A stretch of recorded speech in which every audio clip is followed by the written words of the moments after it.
Now,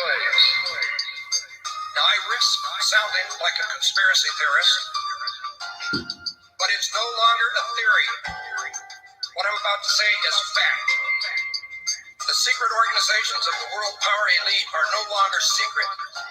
They have planned and are now leading us into a one-world communist government.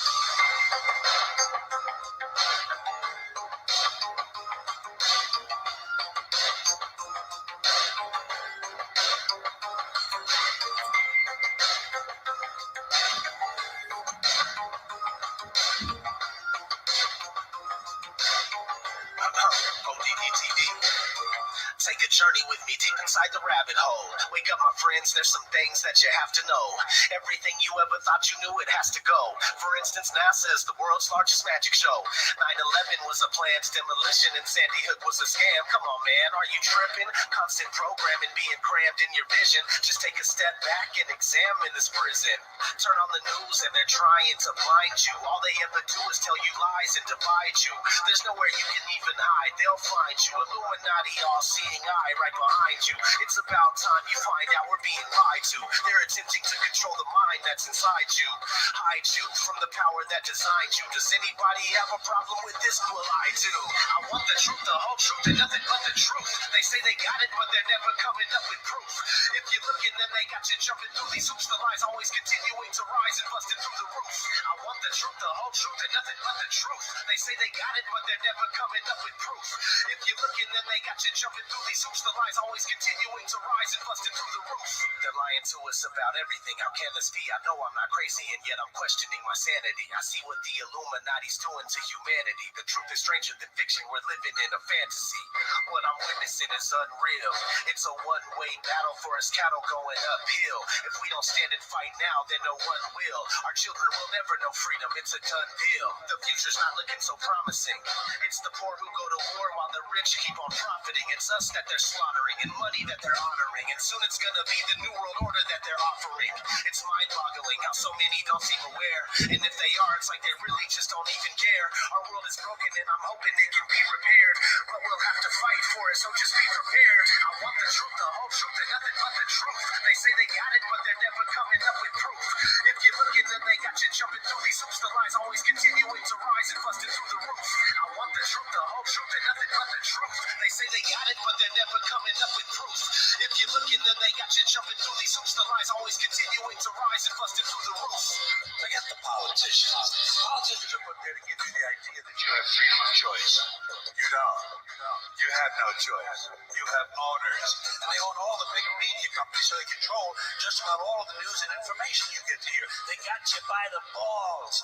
They don't want a population of citizens capable of critical thinking.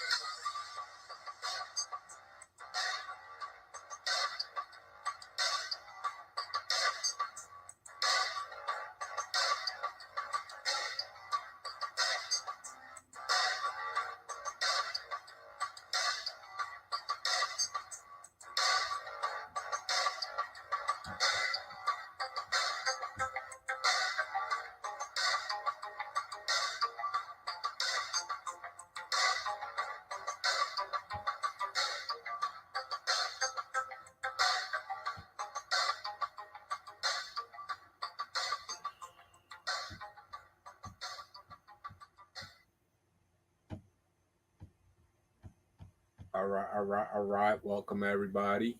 Peter, nice to have you here. Chris, thanks for having me on, man. Yep. It's the co-host Iger for you. How'd That's you like where this song, we get bro? the intro videos. Those are actually like pretty wicked awesome with like the rapping about the New World Order and stuff. I've never like, is that like a band that you commonly listen to or something? This one that I got tonight is by ODD TV. Let me see if I can put a link. It just happens to be the video on my splash page, but it's my favorite song, I think. And then the other, he's more of a flat earther. And then I got the other group called Destiny Lab, and they're more young earth creationists. So yeah, I would say those two are probably my favorite rappers. I have heard other great songs from like other people, but I feel like it's like a one hit wonder per se.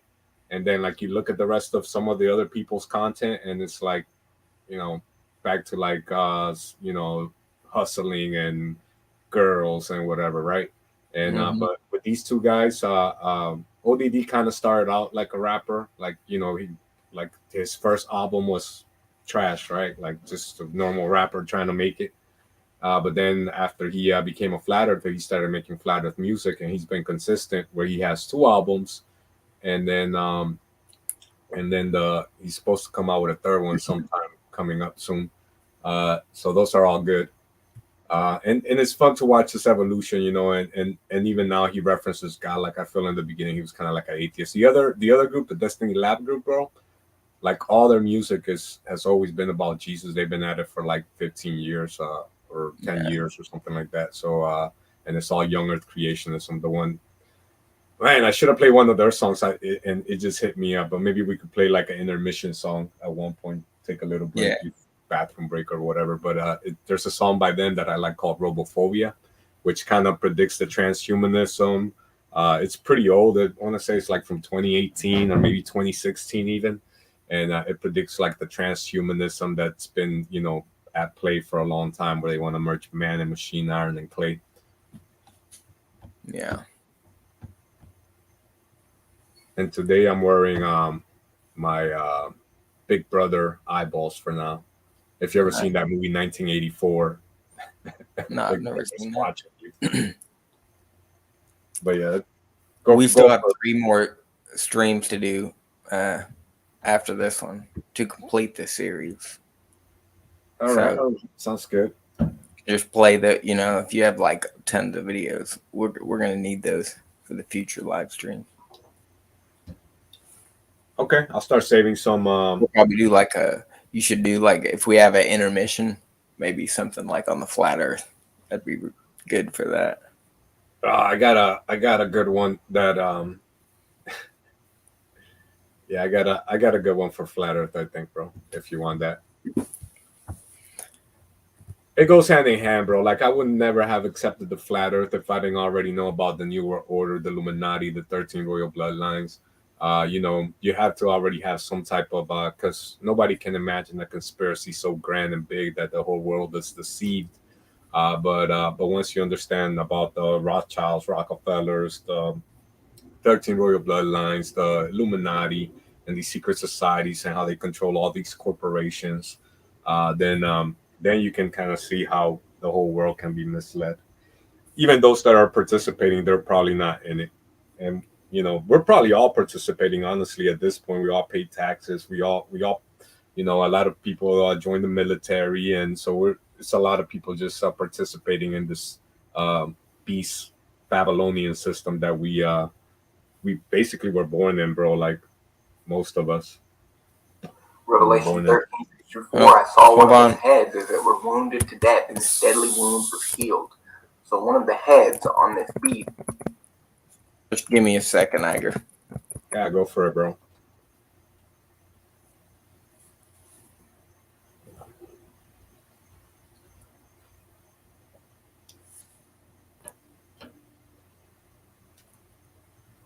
All right, that's not playing anymore, is it? Nah. Revelation 13, bro. That's the mark of the beast right there. I pre-recorded voice cut you off. Yeah, it's cool, bro. It's cool. I you know, that was for some reason that's been one of the chapters that stuck out of my head the most throughout the years, just because you know, that's where it talks about the mark of the beast and the number 666. So yeah, man, it's pretty interesting. Oh, here also it talks about the second beast that comes out of the sea with 7 heads and 10 horns. So who can make war with this beast, bro? Nobody can take down this beast. Only God. Yeah, the beast is the Illuminati. It really exists. People don't think that it exists, but you know, They changed names. So you know, they used to be called Illuminati, and then they can be called you could say it's the United Nations or the World Health. I'm sorry, the World Economic Forum, or you know what I mean. They just change names, bro. They're good at that. Once they get discovered, they just go ahead and change names. So they're pretty clever like that. Just like Satan, he's had so many names: Lucifer, Baphomet, you know, the Silver Hub or something like that. The Lord of the Flies. He you know, he's got so many different names throughout history, bro. So same thing with these people, the Synagogue of Satan. They changed names. They used to be the Synagogue of Satan back in the days of Jesus. Now they go by all kinds of other names. Do you think that this verse right here is talking about like the Antichrist like being killed and then raising from the dead?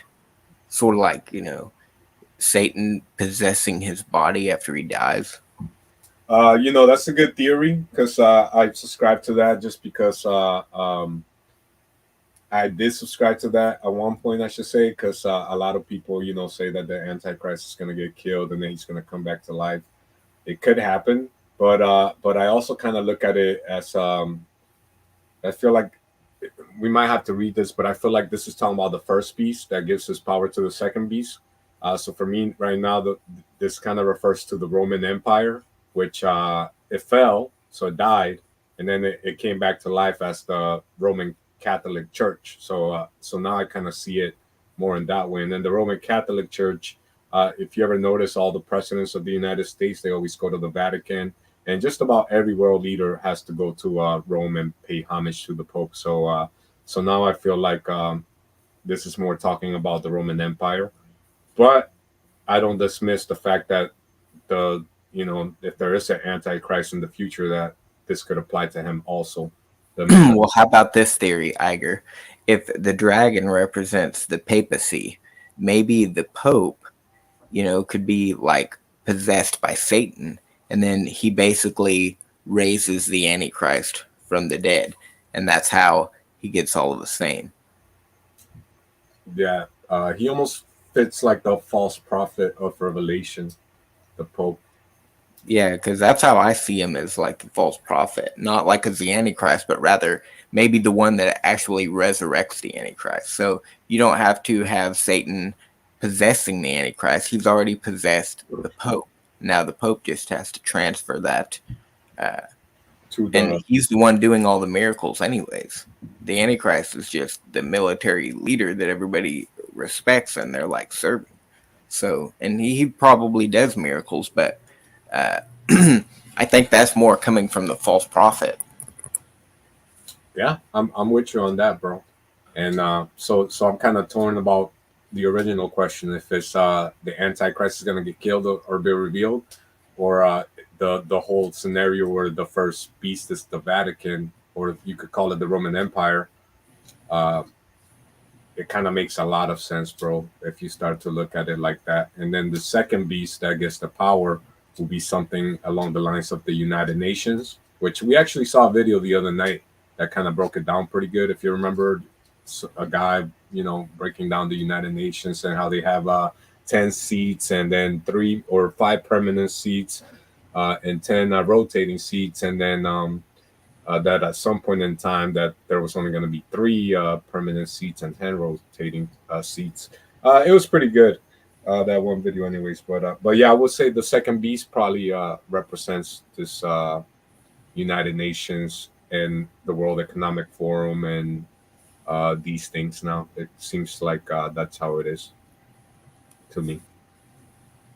So, like, the way that it would play out in my mind, you know, and using the Bible to support that, just that verse right there, is that, you know, Satan somehow resurrects this guy from the dead because one of the heads, which represents the Antichrist, was wounded to death. His deadly wound was healed.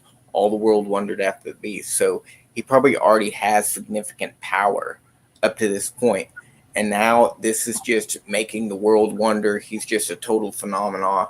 And, you know, so these, what I believe to be the military would be Islamic, and those 10 kings of the Islamic Empire, you know, that's going to be established, the, you know, United Islamic Nations, they will actually yield and give their power unto the Antichrist. Before that happens, though, as we talked about in the last presentation, America must fall. They're going to take the whore and burn her with fire, okay? And then they're going to give their wealth and power unto the beast. So that's how it's going to play out. You have, theoretically, the Antichrist coming from America, being established as, someone of European lineage, like that's pure, tracing all the way back to Alexander the Great, according to Daniel 11. But then America falls. So yeah, America falls, and then he gets established. But he also has the false prophet, and the false prophet's the one, he's responsible for uniting all of the religions, performing all of these false miracles, and sending his priests and his cardinals everywhere to preach his false gospel and get everybody damned, and eventually to take the mark of the beast.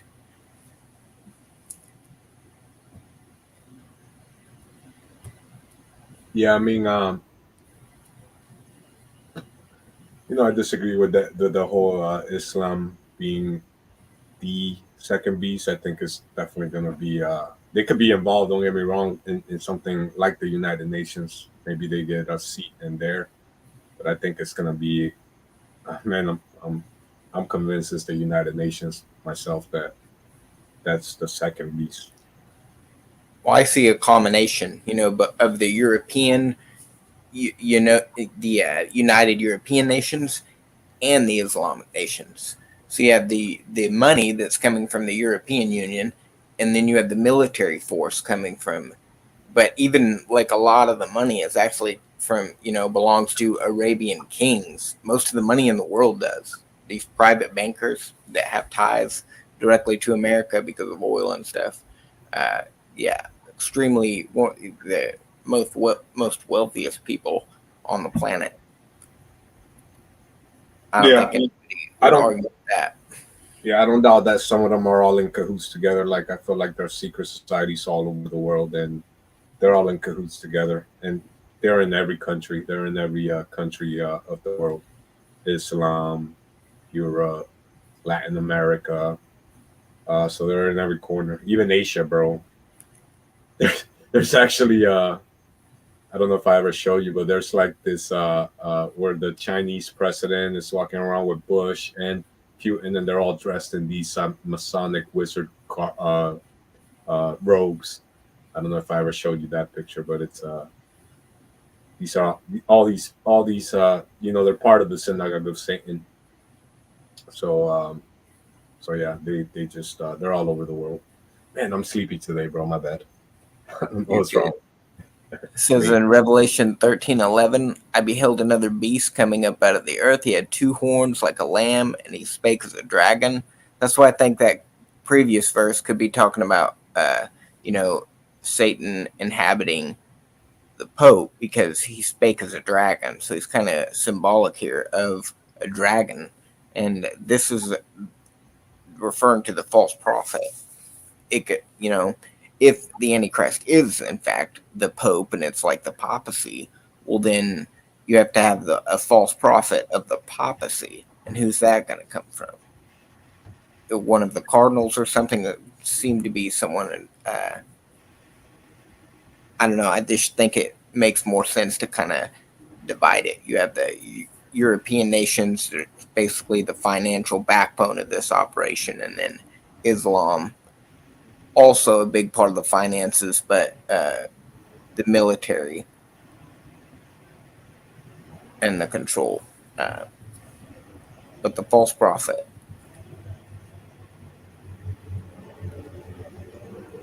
Let's see what it says here. In Revelation chapter 13, so each verse will be like, you could basically go down the list. Like in verse 12 is the top one and 17 is the bottom one. Just gives basic descriptions of this false prophet. He's able to call down meteors, constructs graven images, and brings them to life. He brands the economy with a mark. He's the one that's actually causing the people to take the mark. It's not even the Antichrist. He's enslaving the world. He's like a sorcerer, and he's equally talented, if not more, as the Antichrist. It says fire, right? In the book itself. not meteors. So for me, like this fits with Elon Musk, how he's shooting these rockets up in the air. So I think I don't know if that's why he's one of my candidates for the Antichrist, because especially coming from a flatter standpoint where I think they all just curve and they can't penetrate the firmament. Uh, he's fooling everybody into thinking that he's shooting these things up in space. So he's and then the way they land now too. So he's making fire rain down from heaven. I don't know. I'm gonna pull up the actual verse, bro, so you can see what I'm talking about. Yeah, but it's a supernatural aspect. So it's not like he has to use technology to make fire come from heaven. It's talking about a supernatural ability to just summon fire from heaven. You're inputting supernatural in there into the scripture because it's not in there. Okay. It actually says Revelation 13 verse 14. Well, I'll start at 13. Revelation 13 verse 13. And he does great wonders so that he maketh fire come down from heaven on the earth in the sight of men. So it's almost telling you like he's deceiving people right there. I'll start again. It's supernatural though. Where does it say that? And well, you have to keep reading. Okay. And he does great wonders so that he maketh fire come down from heaven on the earth in the sight of men, and deceiveth them that dwell on the earth by the means of those miracles which he had power to do in the sight of the beast. Miracle. Yeah, he did say miracles. But it's in the sight of the beast. And it's all right. Saying to them that dwell on the earth that they should make an image to the beast which had the wound by a sword and did live. And he had power to give life unto the image of the beast, that the image of the beast should both speak and cause that as many as will not worship the image of the beast should be killed. And he caused so now he's making an image actually come to life. I mean, I'd say that that's pretty supernatural. Yeah, but not with the technology we have, like the 5G technology. They can do all kinds of holograms. Even like, I don't know if you ever seen Michael Jackson. Nobody would be impressed with that. The whole point of him being able to deceive people is he's getting his power from another realm that's not from this planet, a spiritual realm. Okay. And he had power to give life unto the image of the beast, that the image of the beast should both speak and cause that as many as would not worship the image of the beast should be killed. And he caused us all, both small and great, rich and poor, free and bond, to receive a mark in their right hand or in their foreheads, and that no man might buy or sell save he that had the mark or the name of the beast or the number of his name. Here's wisdom. Here's wisdom. Let him that hath understanding count the number of the beast, for it's the number of a man, and his number is 666. All right, that was Revelation 13.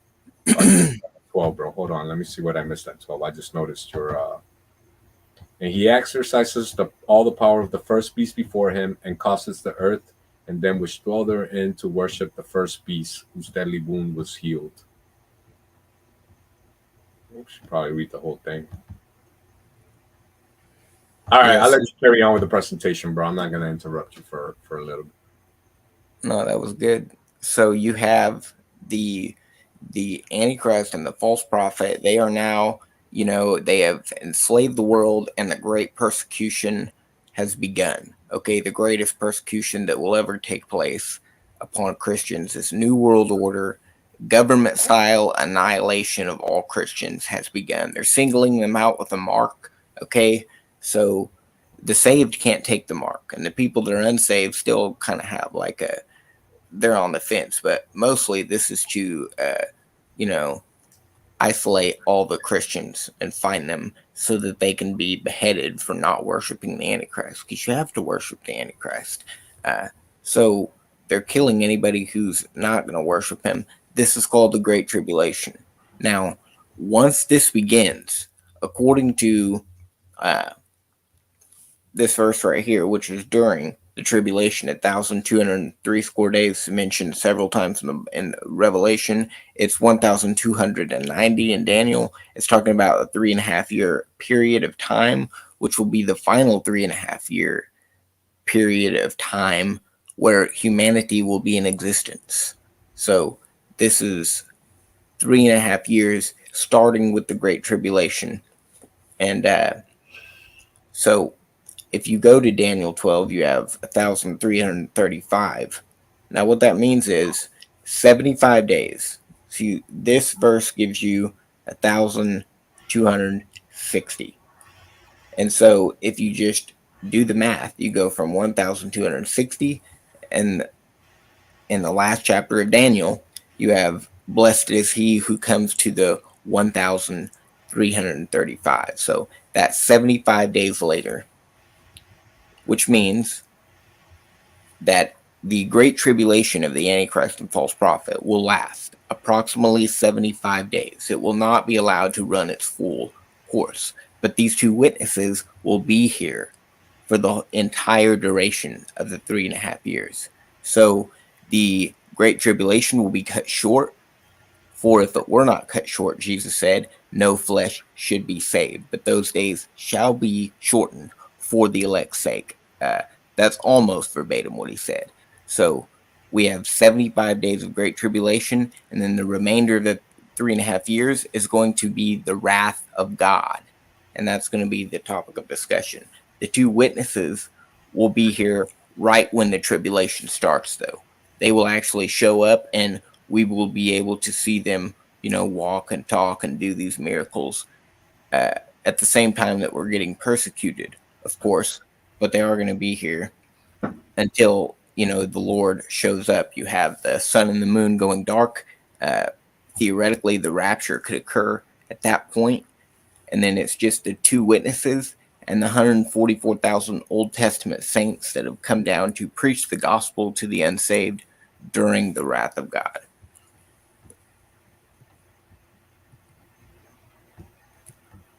You just man, I still don't get it how you come up with the 75 days. If you could give that a quick breakdown. Well,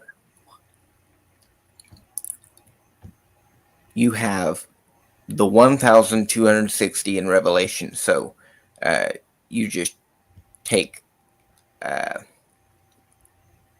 is 3.5 years. Right. So you're subtracting the number from Revelation from the number from Daniel's, right? And you're saying because in Daniel you have 1 week left, each day of the week representing 1 year. So you have a total of 7 years. A 7-year period.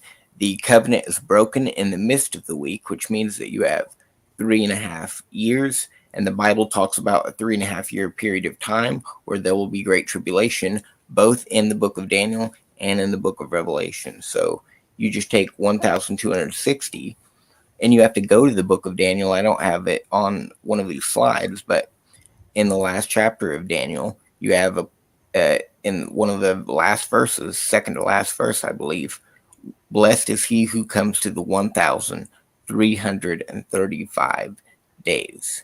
So that is 75 days after the end of 3.5 years. So it's pretty simple math. The first 3.5 years is where, the Antichrist hasn't started the tribulation. He's gaining power or whatever. And there's like major wars taking place, possibly World War III. That's the first 3.5 years. And then after 1,260 days, you start the Great Tribulation, but then you come to that 1,335. So that means 75 years of tribulation until days, whatever that blessing is, because it's saying blessed is he who cometh to those days.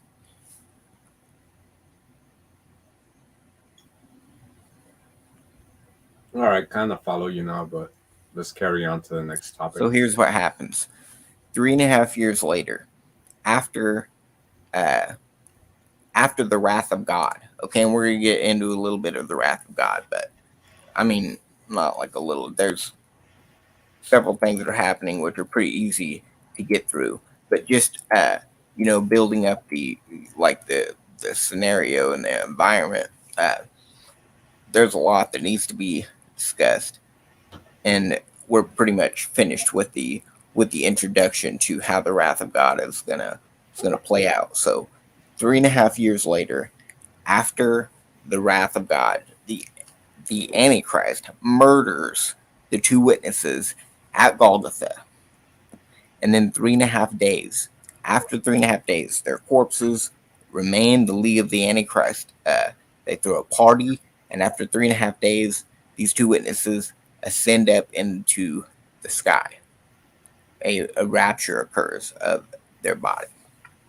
And this is actually after the wrath of God, I believe, that the two witnesses are preaching.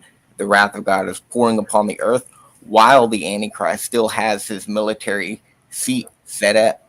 It's kind of like, the Pharaoh of Egypt. You remember in Exodus where he still had all this power and he still had an establishment despite the fact that his land was getting totally wrecked. It's kind of what we see the Antichrist going through. In fact, it's exactly what he's going through. And at the end of that, just like in the Bible with the Pharaoh of Egypt, at the very end when he's just on his knees, he's going to be, at the Megiddo is what the Bible calls it, the Valley of Megiddo, the Battle of Armageddon, and then he'll suffer the final plague, which is hailfire and brimstone. There's a lot you could get into, but that's basically the way that I see it.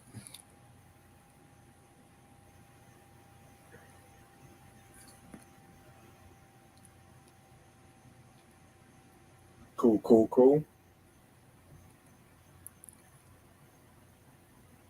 Kind of interesting about the wrath of God, bro. Like this is happening after the Great Tribulation, right? So it's like most people hold to like the first 3.5 years being the tribulation, and then the second 3.5 years being the wrath of God,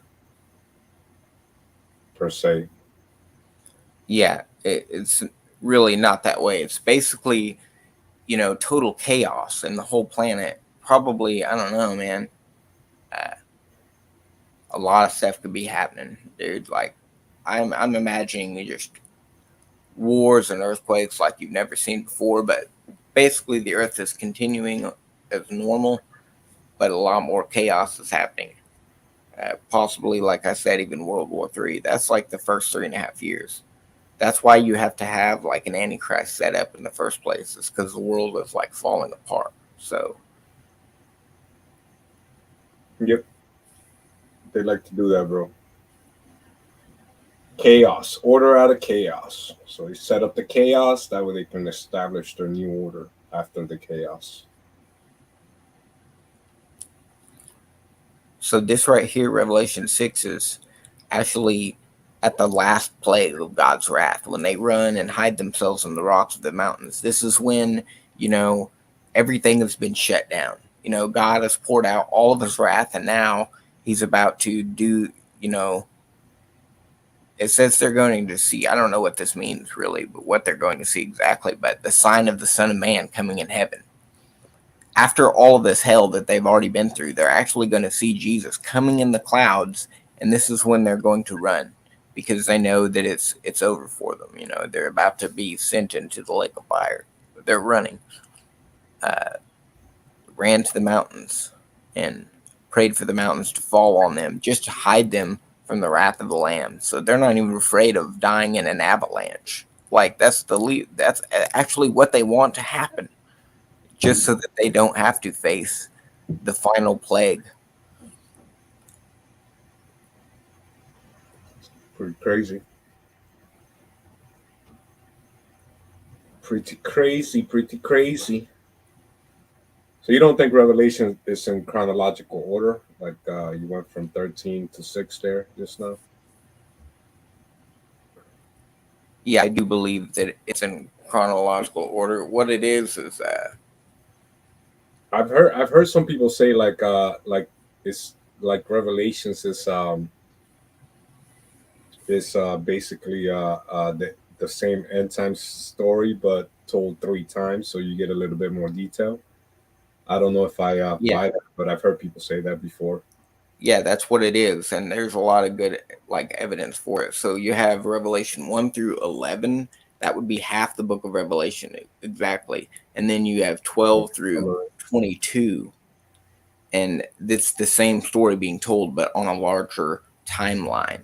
So you have the shorter timeline when you get past the introduction, the first 2 or 3 chapters of Revelation, where it's Jesus addressing all of the churches. Then you get into these visions, and so that the time scale is narrow. It starts from the basically the first of that 7-year period. It starts with the Antichrist and him getting power, and then war, and then the tribulation. And so it goes from the Antichrist, the New World Order, to the last plague of God's wrath. And then it starts over in chapter 12, starting with the birth of Christ, repeats that story, and goes all the way into the Battle of Gog and Magog, post millennial reign of Christ, and even the new heaven and the new earth, where the new Jerusalem will descend on the restored planet Earth, and there will be like an actual temple, and New Jerusalem is what it's called. So that's like all the way to the very end. It actually cuts short in Revelation 11. It stops, and then you just see the passage totally shift gears. That's because it's going back in time, and it tells the story twice. So you have this happening in the Bible. You have First Chronicles, Second Chronicles, First Kings, Second Kings. You have 4 accounts of the gospel. The same story is told 4 different times. And then even in the book of Daniel, there are 12 chapters to Daniel. The first 6 chapters are historical, and the remaining 6 are prophetic. If that's not enough evidence, I don't know what is. I mean, it's the book of Revelation is divided. It's chronological, but you have to divide it. You have to know when the story starts over, which is in chapter 12.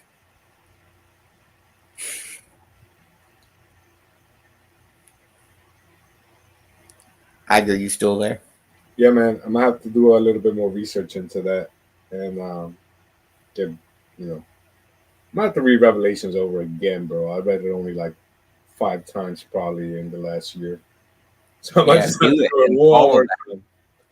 I'm telling you, Iger, it'll bless you, dude. It says, "Blessed is everyone that readeth this book." Doesn't it say that? You said it repeats itself at 11, and what other chapter? It starts over in chapter 12.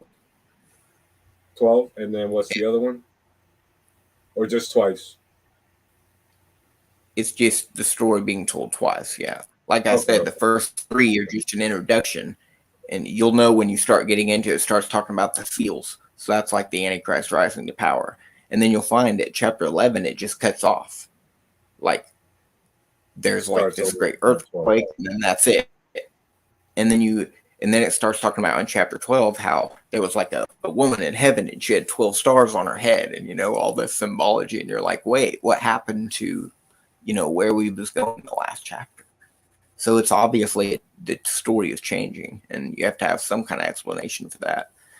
It's pretty easy to follow the book of Revelation if you divide it at that point. And then also you have to believe in a post-tribulation rapture, which makes it that actually completes it. Like you will actually be able to understand Revelation if you have those 2 study methods applied, I would say. I think Peter is going to have a tough time interpreting Revelation. That's no offense. I'm wondering, a lot Peter of the things. Christopher debate coming up Saturdays, Yeah. bro. It's off Saturdays. If you ever want to have him on, let me know. I can invite him to come on Saturdays. Do that intermission video. I gotta make a drink. All right. Let me pull it up right quick. And this one's gonna be.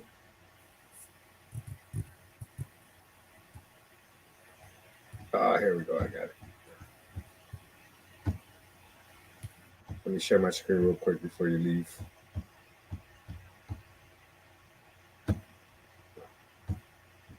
Don't leave me yet. Hold on. Share my screen.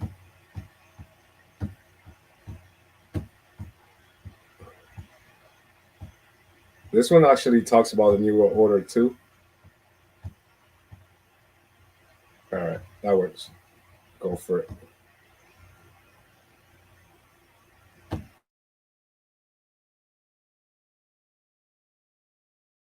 Space may be the final frontier, but it's made in the Hollywood basement.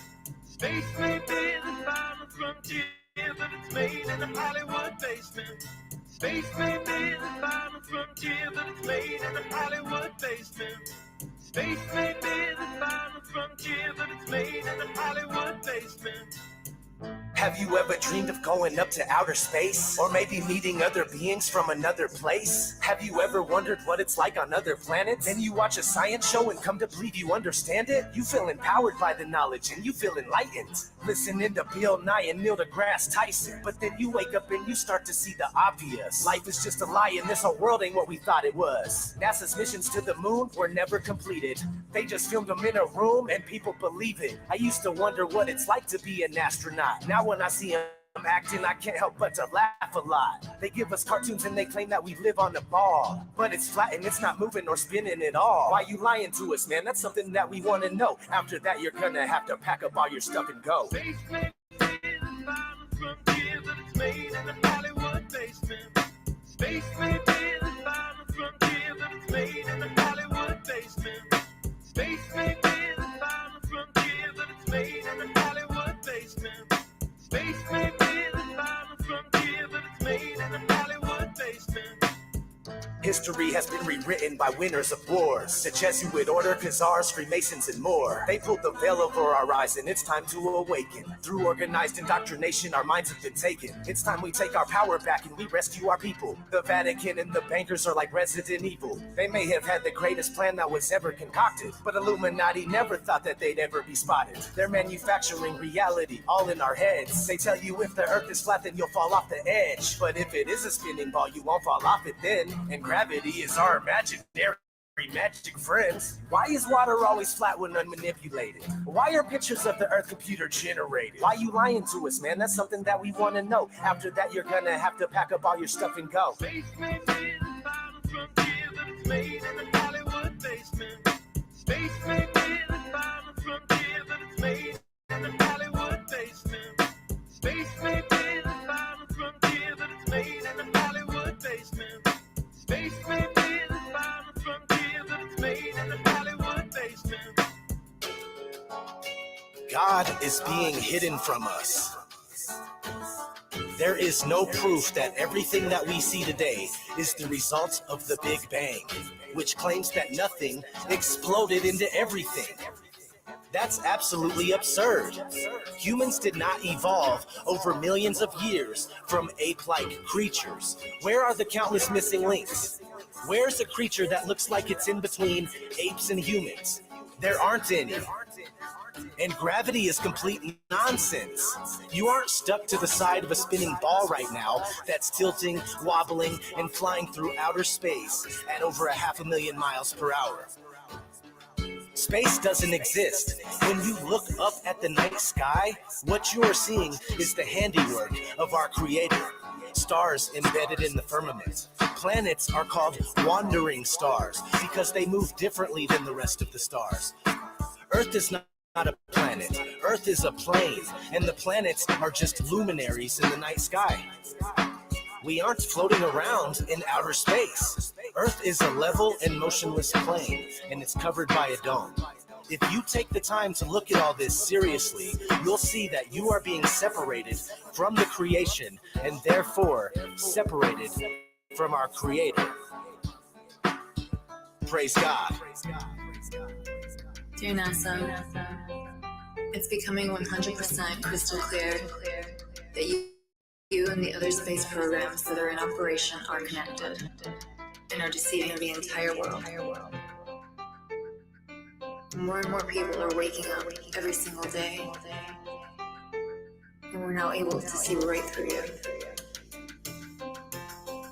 But what we really want to know is, why are you lying? And And did you really think that you'd get away with it? It's time to pack all your stuff and go. Sincerely, the men, women, and children of this earth, our beautiful, flat earth.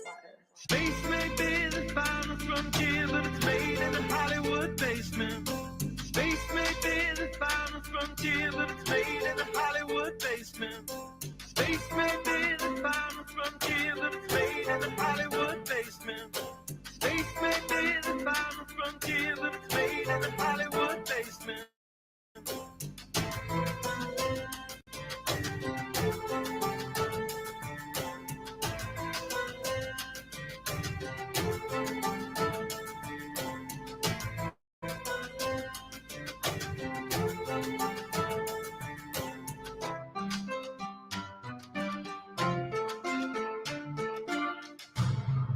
Houston, we have a problem.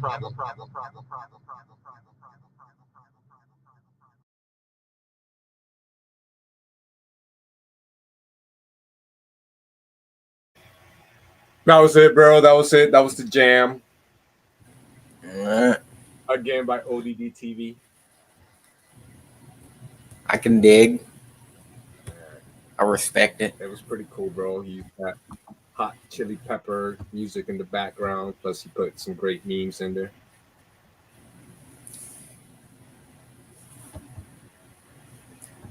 It was cool. It was cool. All right, what you got going on next, bro?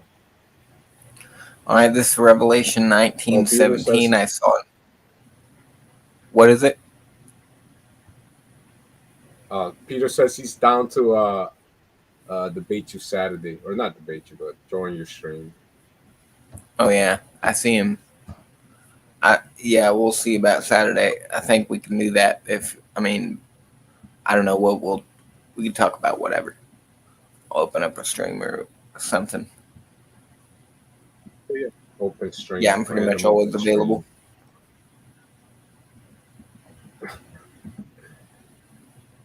All right, so this is Revelation 19:17.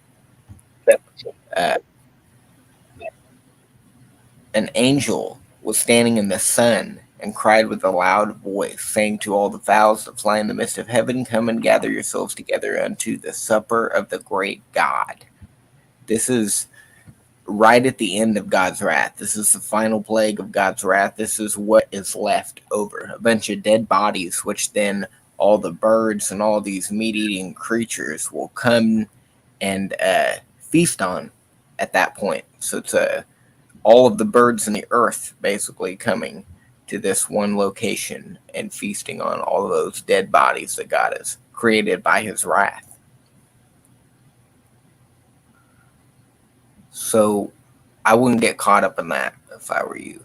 It says in 19:18 that you may eat the flesh of kings and the flesh of captains and the flesh of mighty men and the flesh of horses and of them that sit on them and the flesh of all men, both free and bond, both small and great. So it doesn't matter who you are. If you have the mark of the beast, you are getting eaten by all these birds and stuff. After you die from, hell, fire, and brimstone from heaven, that's going to happen.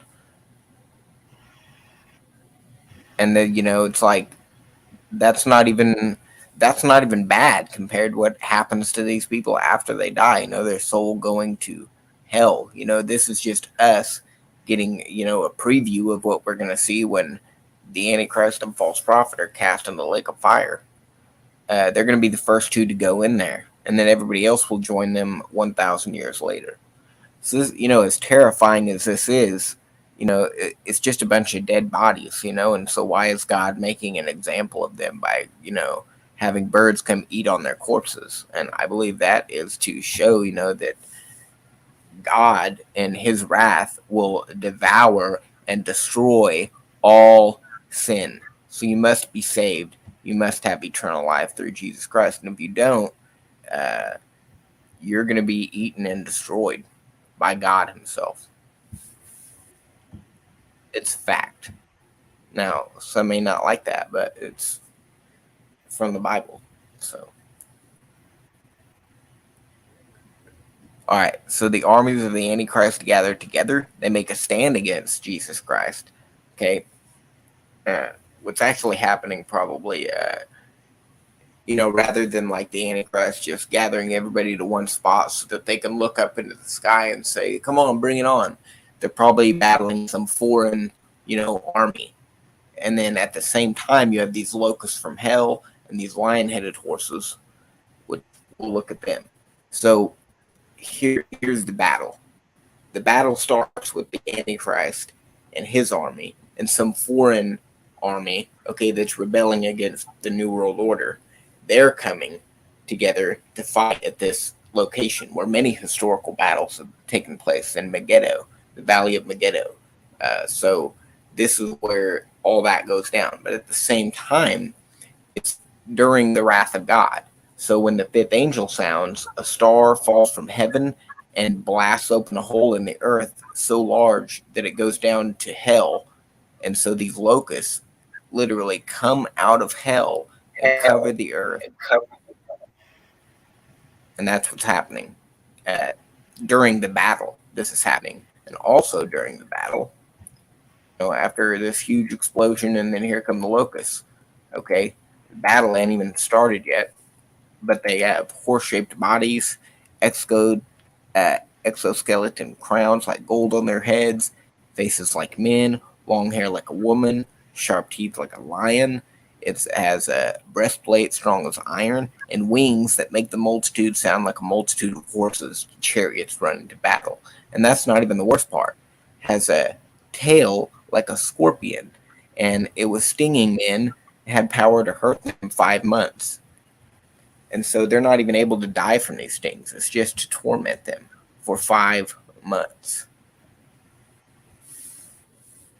Horrific stuff. So these creatures are alive during when this battle is going to be taking place. And then,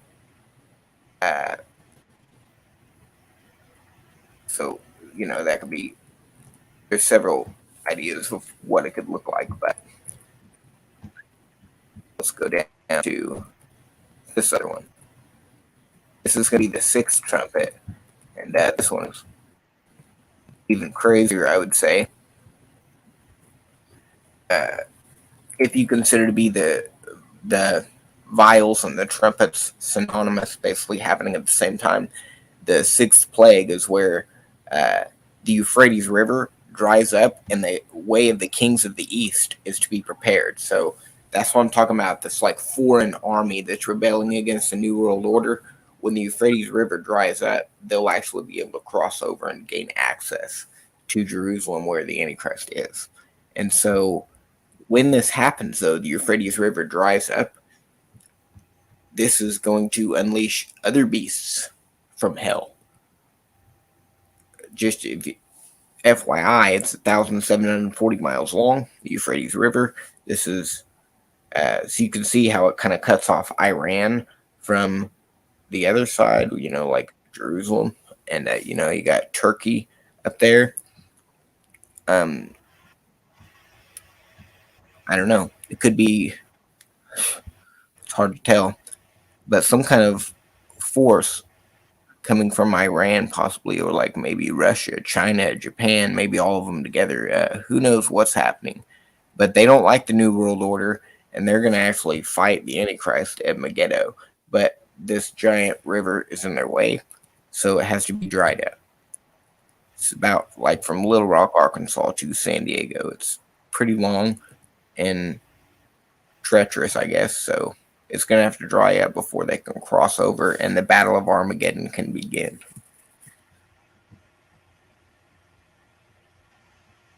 So, no.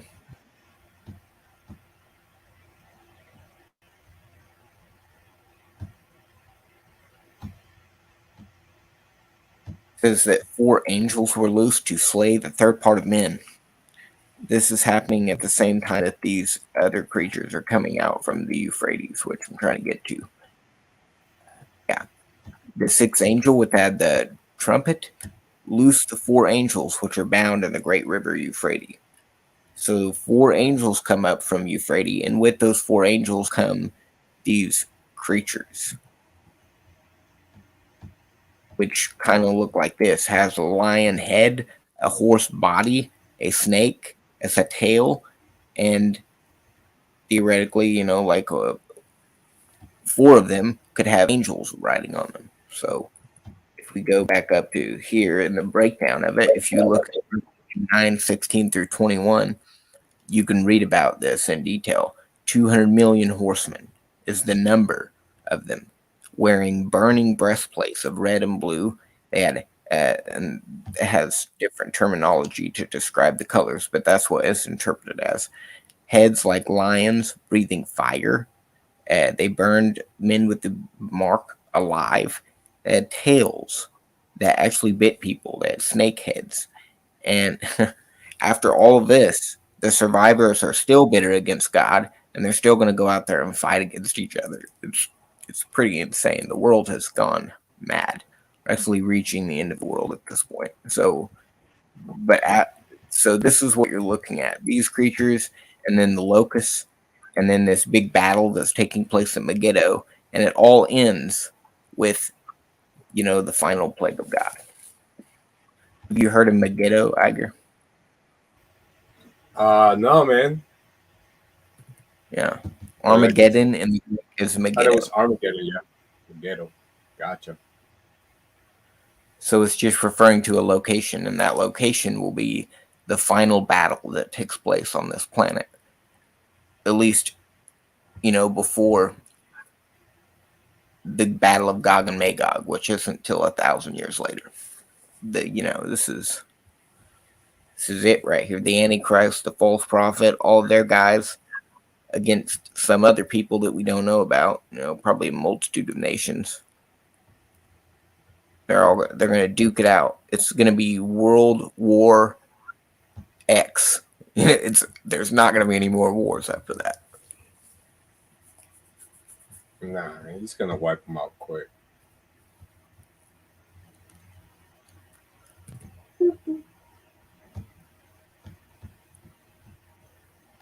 So look at that.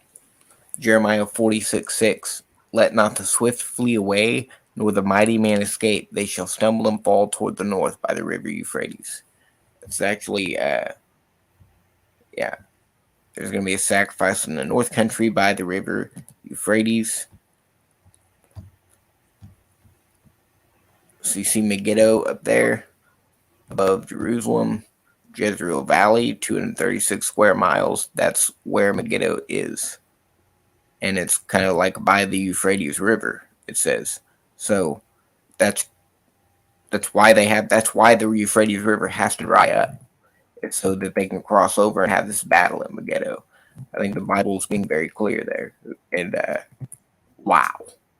Armies of Satan migrating to Megiddo, to battle other armies that don't know that they belong to Satan. At least the guys that are on Satan's side are like, yeah, we serve Satan. But these other guys that are fighting against Satan, it's like, what are you guys doing here? Why are you trying to fight the New World Order? It's crazy. Just to think that would even happen. But, I mean, who else are these kings that are coming from the East? What are your theories on the kings of the East? Man, I thought it was like all the armies. I didn't know there was armies fighting each other at that point. I thought it was all the armies from all over the world basically coming to fight against God. Well, yeah, they're coming to fight, against God when he shows up. They're coming to fight each other. Because it says here that the kings of the earth and their armies, they gathered together to make war with him that sat on the horse and against his army. But is it talking about Jesus? Isn't Jesus coming back in the horse? Yeah. So, I mean, they're there to fight God, but they're also obviously in like a battle of some sort, actually physical battle, because of this verse up here. Yeah, the way of the kings of the East might be prepared. So if they want to get to Megiddo, is this the Antichrist and his army across the Euphrates to get to Megiddo? Or is this, I feel like they're all they're all under the Antichrist spell at this point. They're thinking Jesus is some alien or something. I don't know. That's what I think. I think it's they're all in league together. Hmm. I don't think they're fighting each other. I think they're getting ready to fight against God as he's coming back. And it also could be that they're just basically getting corralled together, by these things and the locusts. They're basically just like a cloud of them is moving all of these people in one direction, and they end up at Megiddo. But then you have this verse which says that they're there for that purpose, And then this verse, the spirits of devils working miracles, they go forth unto the kings of the earth and the whole world to gather them together. So they're spiritually led to Yeah. this place.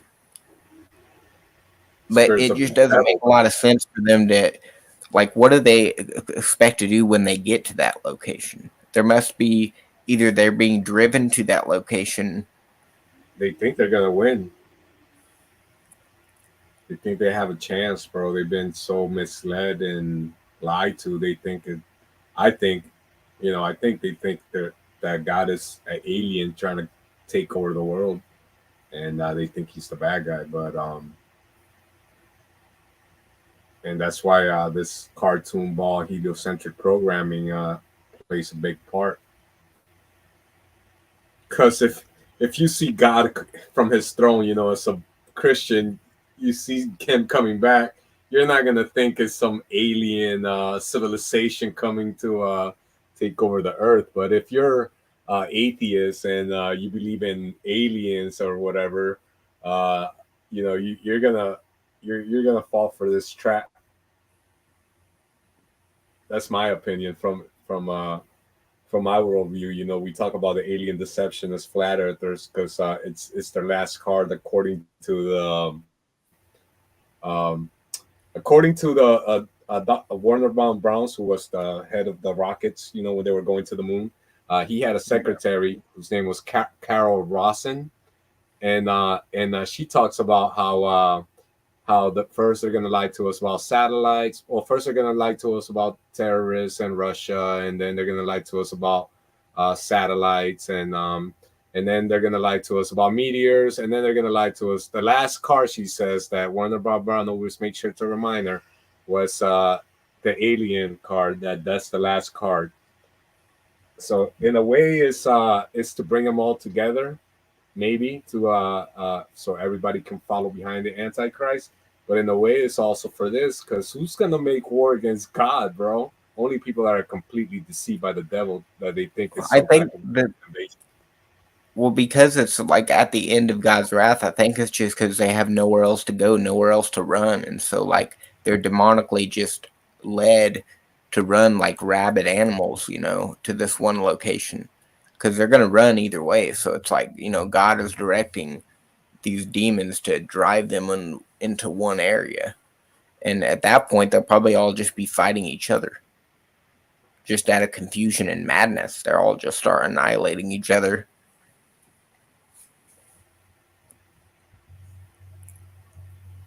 I gotta see if I find that video. Her name's Dr. Carol Rosin, bro. She let it all out, bro. But let's see. I don't know. I don't have it on this page.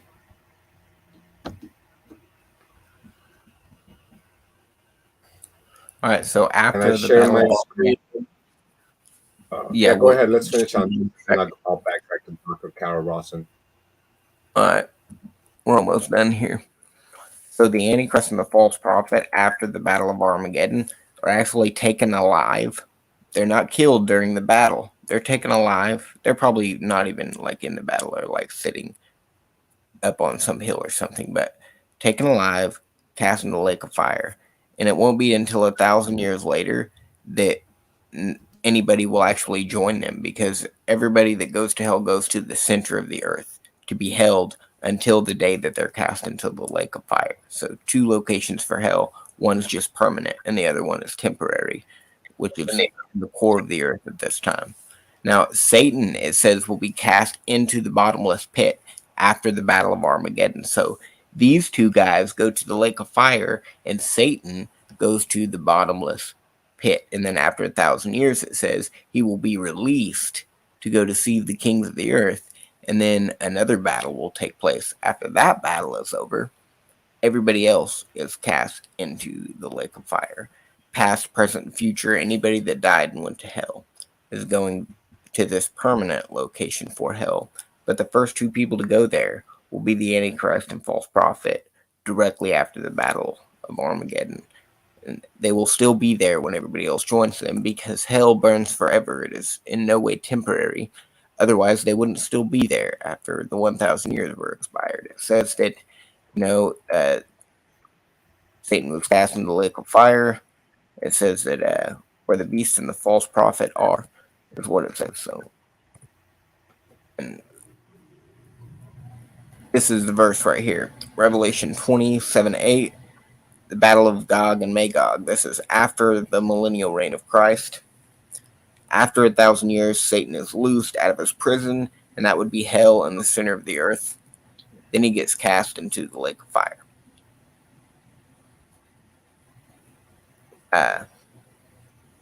And then this is all about Gog and Magog, which we don't want to talk about in this part, but it's a bunch of living dead, okay, at the Battle of Armageddon, a bunch of crazy, disturbed, resurrected army of Satan, and a bunch of ugly, inbred, crazy hillbillies in there also. Don't necessarily all look like, some of them had backward hats on, but it's going to be, madness. Whatever that battle is, when they all get to that location, it's not going to look good, and you're not going to want to be anywhere near that. All right, let me share this video on Dr. Carol Ross, and then it's 3 minutes long, and then you can finish up with wrap up. Oh, I didn't share it yet. Hold on. I had it on my old channel, but they took it down. And then we can get into the moon landings for a little bit. But a little bit of backstory. Her name's Dr. Carol Rawson. She was Dr. Von Braun's assistant, who's the head of NASA. He came out of the Operation Paperclip. If you don't know what that is, that's basically after World War II. A lot of the Nazi scientists were shipped off to Russia and America and other parts of the world probably too. And yeah, they weren't persecuted, and they just kind of, in this case, they gave him NASA. Basically, he was the head of NASA, so they got to high power positions in the, government agencies. All right, but without further ado, bro, 4-minute video, Dr. Carol Rawson, and then we can go over Peter's Bible verse, or if you have anything else you want to add to wrap up the Great Tribulation, the wrath of God. The corporate manager of Fairchild Industries in 1974 through 77.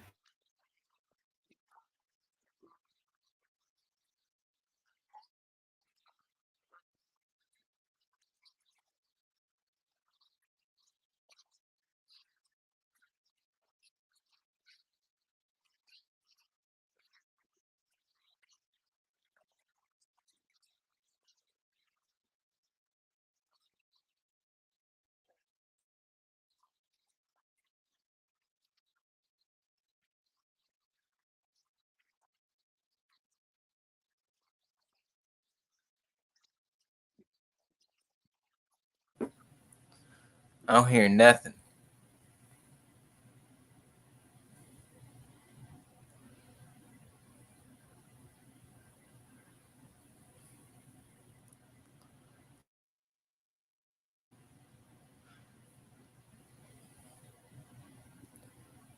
That audio is not coming through.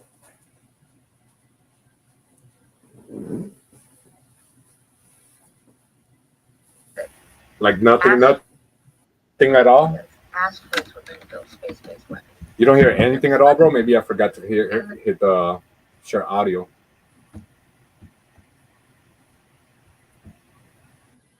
Did you hear anything or nothing? No, Chris? I started to hear it just now, but it's like very low.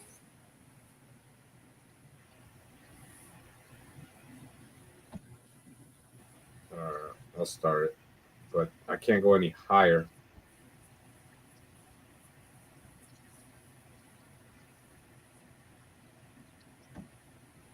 All right, I'm gonna start over. I put on headphones, but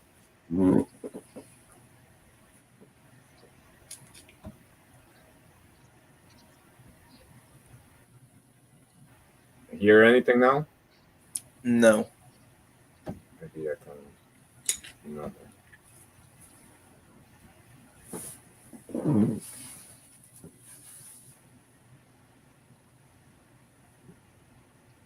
Peter, can you hear her in the chat? Bad audio. Oh. Let me try a different video. Maybe I can find a different one.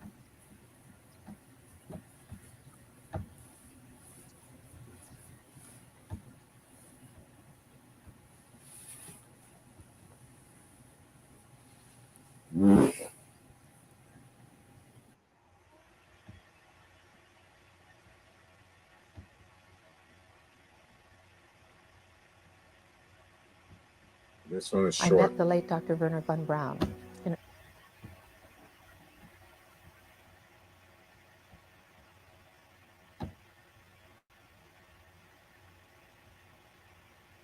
Let's see if this one's any better. I'm gonna try to put the quality at 360 so it doesn't take up that much gigs.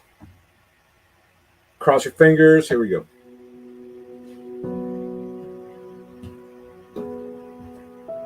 My name is Carol Rosen. I'm an educator who became the first woman corporate manager of an aerospace company, Fairchild Industries.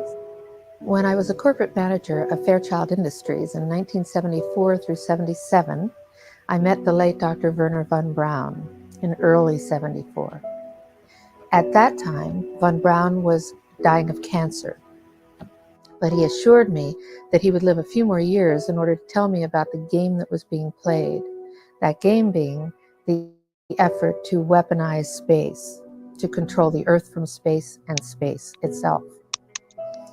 Von Braun had a history of working with weapon systems and had... Just want to check the audio if you guys can hear it. Peter? Yeah, it's all good. This one's good? Okay, and this one's short, so it's only got like a minute and a half left. had escaped from Peenemünde to come to this country and landed as vice president of Fairchild Industries when I had met him. Von Braun's purpose in life during the last years of his life, his dying years, was to educate the public and decision makers about why space-based weapons are a dumb, dangerous, destabilizing, too costly, unnecessary, unworkable, undesirable idea. When Werner von Braun was dying of cancer, he asked me to be his spokesperson, to appear on occasions when he was too ill to speak. And I did. And what he asked me to do was to educate decision makers and the public about why we shouldn't be putting weapons in space. First, the Russians were the enemy against whom we're going to build space-based weapons. Then terrorists would be identified, and that was soon to follow. We heard a lot about terrorism. Then we were going to identify third world country crazies. We now call them nations of concern. But he said that would be the third enemy against whom we would be needing to build space-based weapons. And the funniest one of all was against what he called aliens, extraterrestrials. That would be the final card. And over and over and over, during the 4 years that I knew him and was giving his speeches for him, he would bring up that last card. And remember, Carol, the last card is the alien card. We're going to have to build space-based weapons against aliens. And all of it, he said, is a lie. Yep, that was a good summary there. So it kind of showed you he was hip to their plans, and then you know, it's just like she said, that's how it played out. It was like first Russia, then the terrorists, then third world crazies, and then the other videos are longer, and then she goes over more details. She spent like the last part of her life trying to warn people about this, and yeah, man, Dr. Carol Rossen, bro. But it's all What's it's all her fake. PhD in? I have no idea, bro. All I know is she worked for Dr. Von Braun. She could be just the secretary as far as I'm concerned. But no, she has a PhD. I don't know in what. Yeah, that was crazy. That's definitely some Pandora's box shit. But yeah, we're there, bro. Because now you see all these. Oh yeah, the government's releasing these UFOs and stuff, but it's all propaganda, bro. It's all fake propaganda, and I think it has to do with the Battle of Armageddon. Because how are they gonna get people to fight against God as He's coming back? And it's because they're gonna be brainwashing, thinking that it's some type of aliens or who knows what these the fake news will tell them who they are. All right. Without further ado, bro, anything else you want to say on the Wrath of God for tonight? If not, I kind of want to. I got like 30 minutes left. I kind of want to get into Peter's. Yeah, let's go over the first passage on that list. Let me pin it to the top, I guess. Well, he's got a whole list right there. Yeah, I think. Yeah, if you want to give us the verses, bro, I can look them up real quick.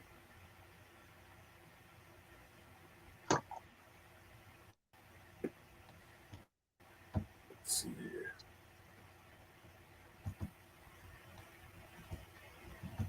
here. Go to the top. Oh, I see.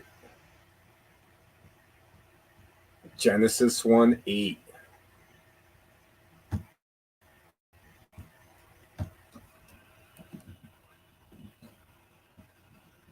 I was kind of interested on the pillars ones, but we'll go with this.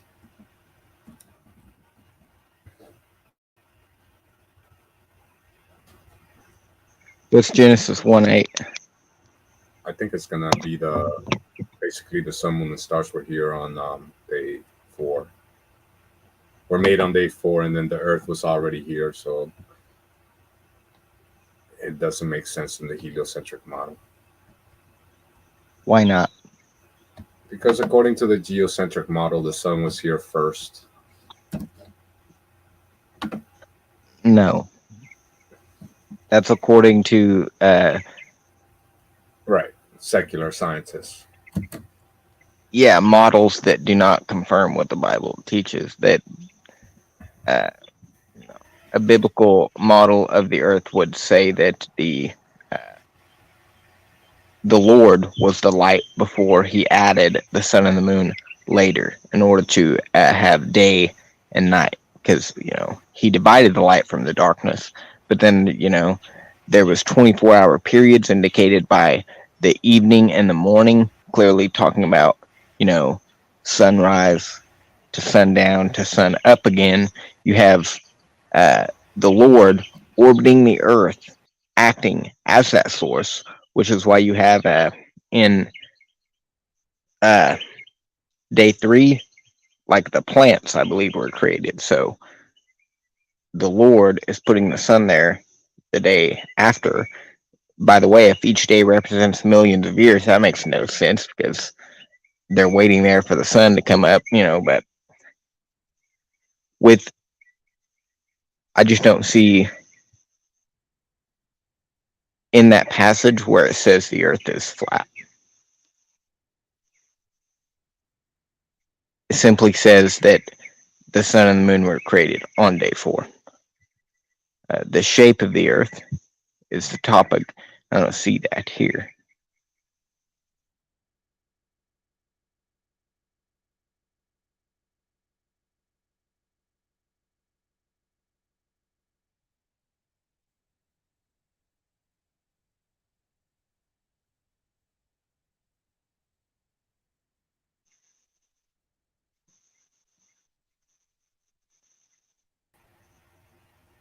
Hey, I kicked myself out. Where'd you go, Iger? I closed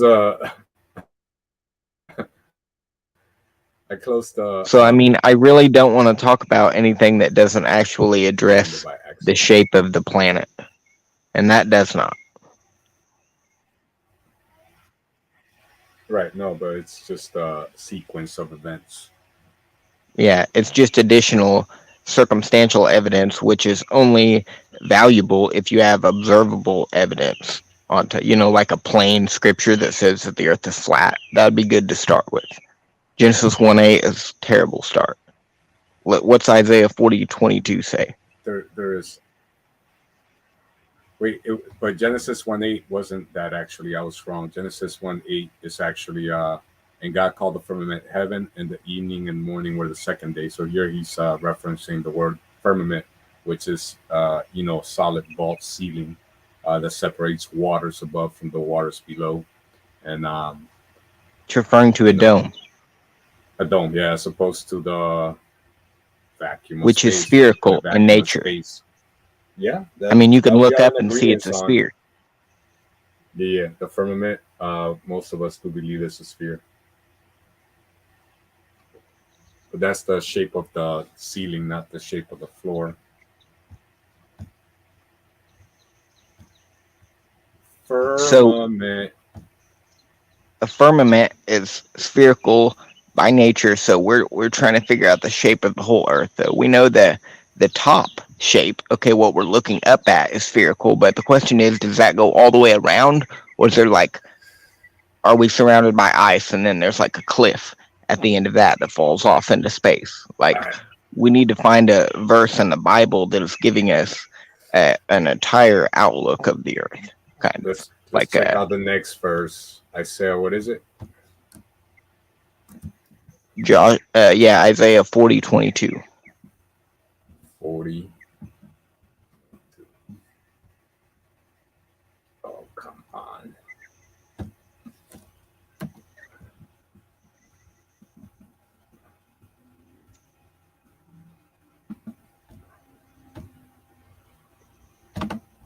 My S doesn't work. Isaiah. I've been there, brother. Yeah, it sucks. All right, let's see what Isaiah 40:22. It is he that sitteth upon the circle of the earth, and the inhabitants thereof as grasshoppers, that stretches out the heavens as a curtain and spreadeth them out as a tent to dwell in. So yeah, this is talking about how the earth is a circle, as viewed from above, and the inhabitants. Yeah, and this is actually one of the passages that the globe people that believe in the globe will use to say that the earth is a ball, but in the same book he uses the word sphere, and then here he calls it a circle. So it's okay, but sphere indicates a globe. That's what a sphere is. I'm saying in this book he there's obviously a word for sphere because they use it, and this is not it. They use the word circle. Okay, so but even according to your model, the top of it is a dome. It's shaped like a sphere. So when the Lord sits upon the circle of the earth, it doesn't even matter. Like in either model, he's sitting on top of a dome. It's interesting to hear you react to the verses. So we'll go to the next one. But go ahead. I'll let you finish reacting, bro. But, He's sitting. Yeah, go ahead. He's sitting on a circle. So if you look up in the sky and you read the Bible, like in Genesis 1:8, which we already covered, we know that there's a dome above us. That's a sphere shape. So it shouldn't surprise anyone. He's sitting on a circle, So it's a dome. Now the question is, does it go all the way around? When he's sitting on the circle, does that mean that it's like a disc in space floating, or does this circle actually like a ball that wraps all the way around? So when it says he's sitting on the circle of the earth, I think that there's no way to know for sure if it's talking about a disc or a globe. But what we can know for sure is at least the top half of that circle is surrounded by a dome. And I'm just confused on why we can't just wrap the whole thing in on itself and make a globe out of the situation, because that would just make sense. I mean, all right. I'm not gonna have a flat Earth debate with you right now, but let's move on to the next verse, which is Joshua 10:13. And these are good, Peter. Thanks for putting these. So far, I like them. Is it Joshua what? 10:13.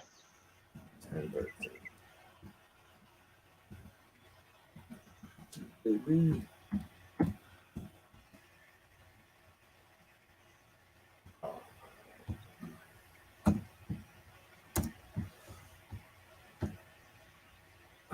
And this one we talked about yesterday. And the sun stood still, and the moon stayed until the people had avenged themselves upon their enemies. Is not this written in the book of Jasher? So the sun stood still in the midst of heaven and hasted not to go down about a whole day. So for a whole day, the sun stood still. How do you rationalize that? Right, with the spinning earth, and you're assuming I think the thing is about that is you're assuming that the laws of nature are just going to like stay the same when God's obviously supernaturally suspending it. So the sun and the moon, or the sun, it says stood still in I'm gonna share my modern. screen real quick, actually. That way you guys can read along as I Google these verses. Chrome tab. Or should I leave the moon footage on? Yeah, it doesn't matter. I'll leave the moon footage on, bro. Because But you have the sun standing still. So in the flat earth, you have it's just the sun. It's pretty close. It's within the firmament, or in the firmament itself. And it kind of comes around the earth like a spotlight in seasonal patterns, which God ordained circuits, as the Bible calls them.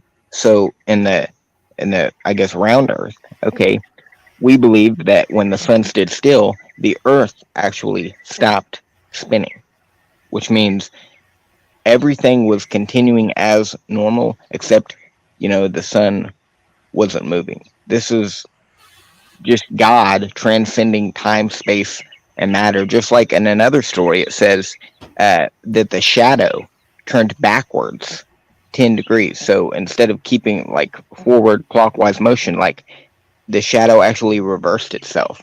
The dial turned in the opposite direction, meaning that the earth actually reversed its spin.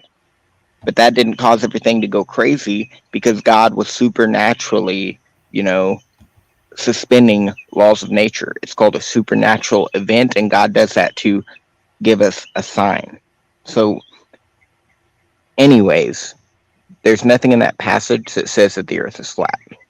No, but it's saying because you don't. I mean, the earth is not only spinning 1,000 miles per hour, it's also moving around the sun at 66,600 miles per hour. So it would have had to stop spinning and probably stop orbiting the sun as well.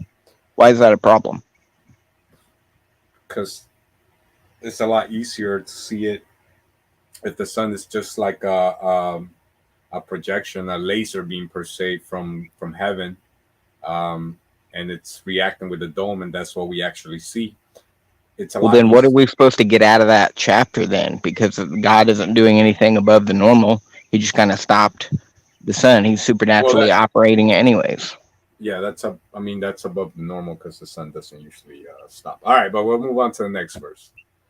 But that one for me was pretty good. Also, Genesis was good, because that for me, that's what kind of did it, like the whole creation narrative, as versus the Big Bang narrative, and that to me was like the splinter that kind of stuck in my brain. But there's a lot more. Let's see. What's the next one? Joshua 10:13, Psalms 104:5.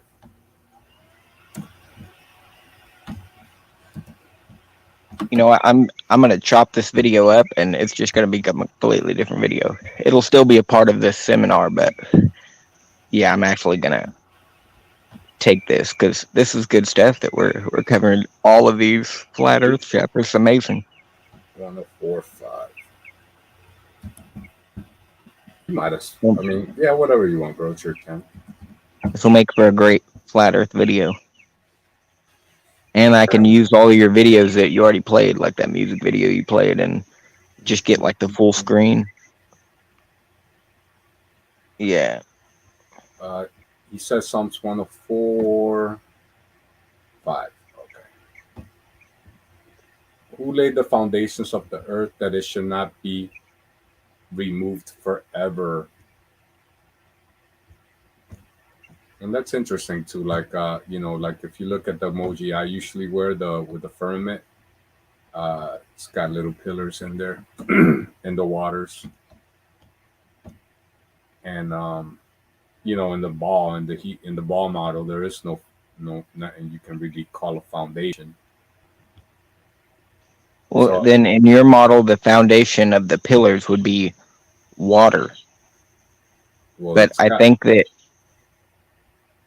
Go ahead. I mean, because I've seen the map and it's like an icicle foundation.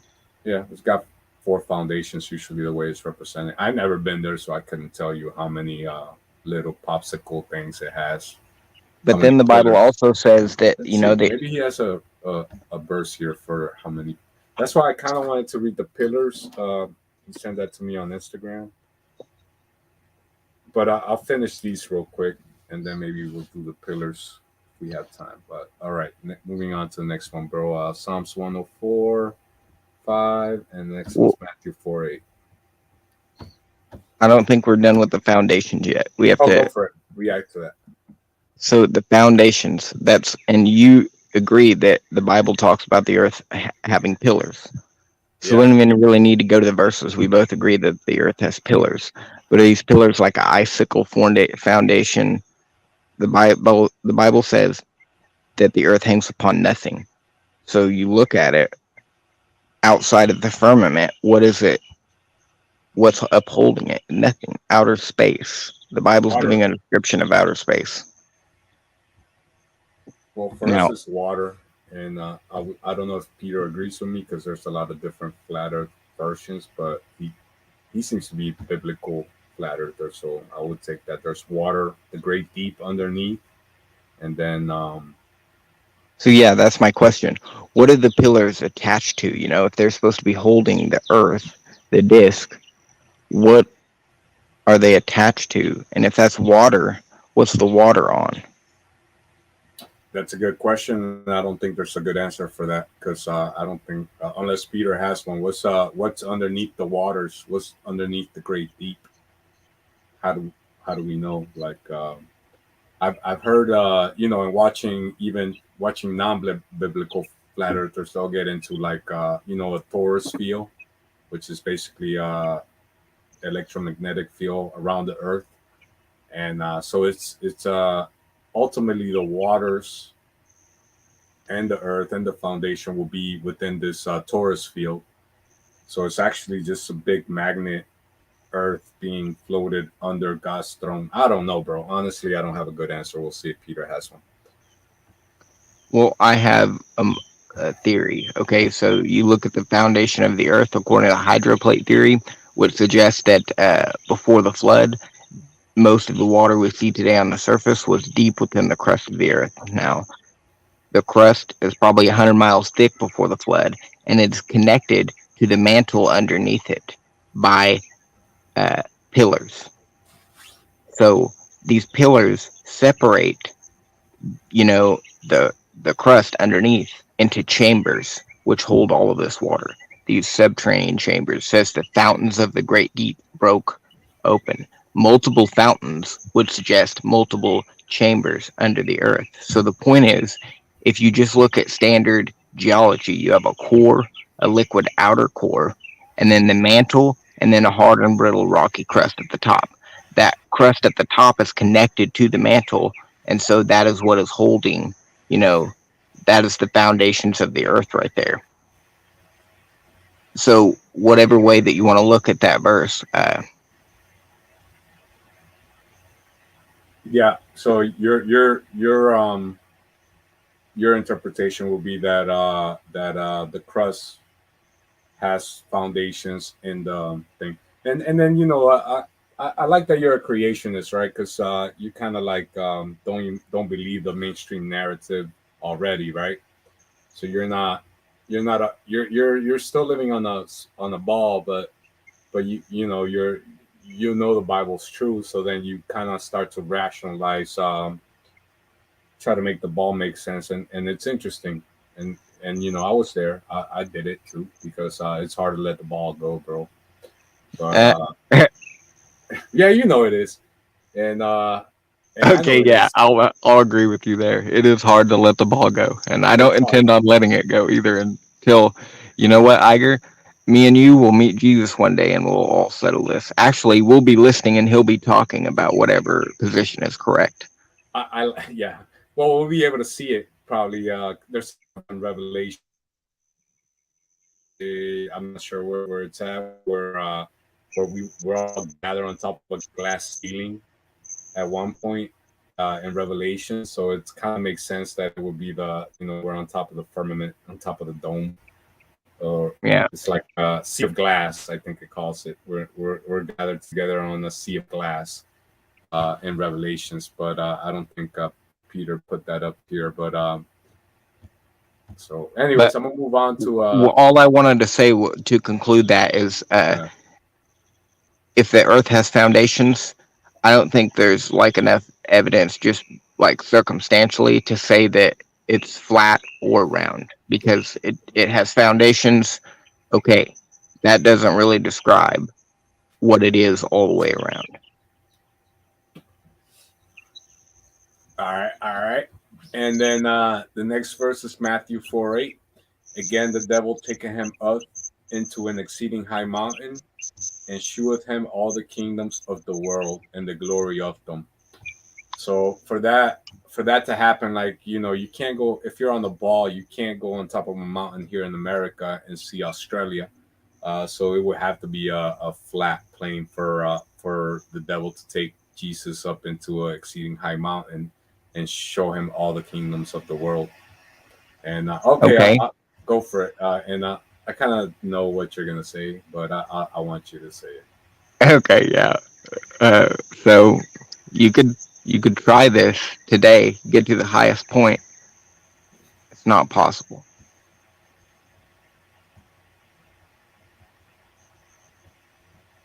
I mean, I don't know what else there is to say about that, because you can't use that verse to say that the earth is flat, because like it's a flat plane and he's able to see all the kingdoms, when there's no spot today that we can go and replicate this like as an experiment. If Satan took Jesus up there and the earth is flat and we should be able to see all of them, well, let's go do it. And guess what? It can't be done. No. Not even in a plane. Yeah. Well, plane is not that high, but you can go pretty high. All right, moving on to the next verse, bro.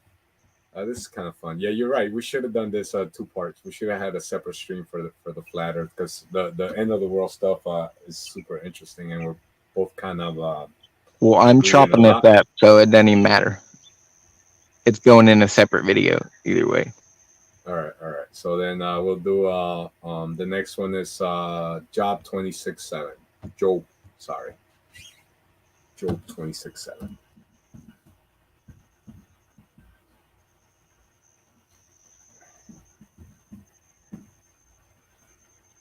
Let's see.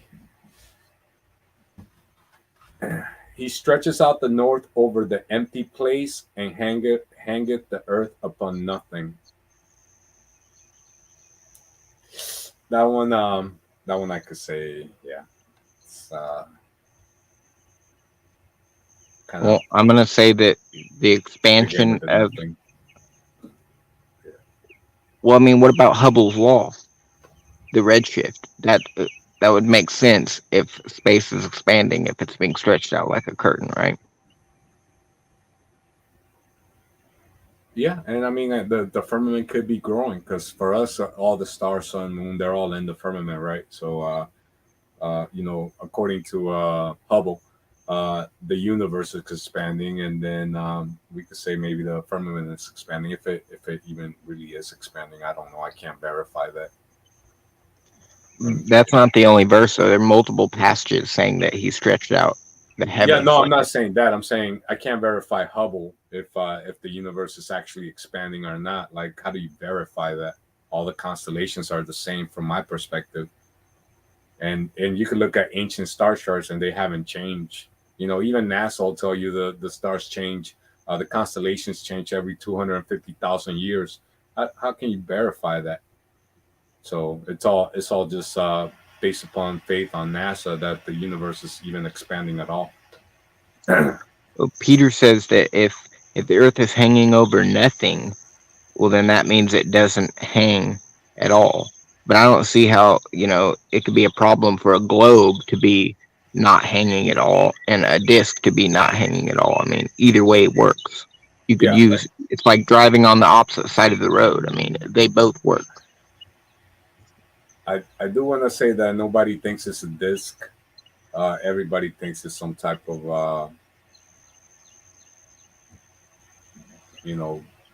ball or something. I don't know.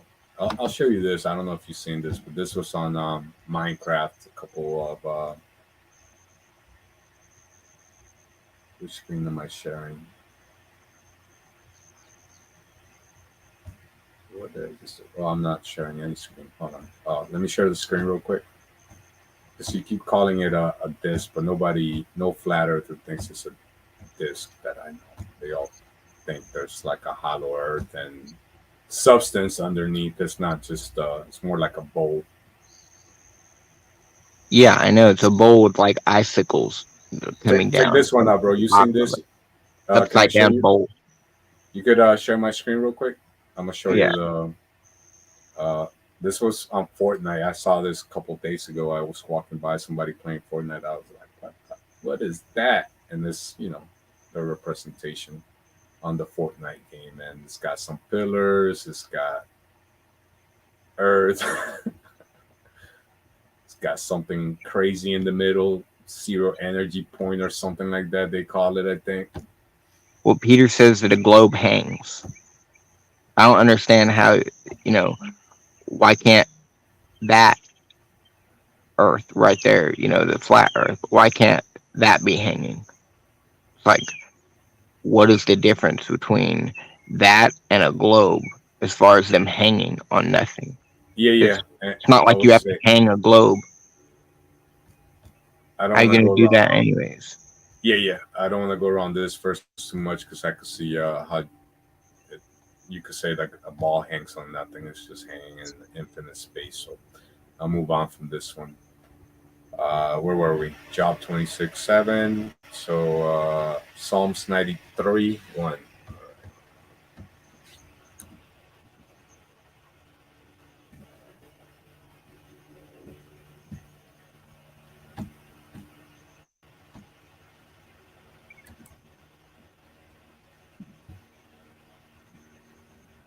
Well, Peter, you need to read the book In the Beginning by Dr. Walt Brown. He has a PhD in engineering, and he knows a little bit about, Earth and space.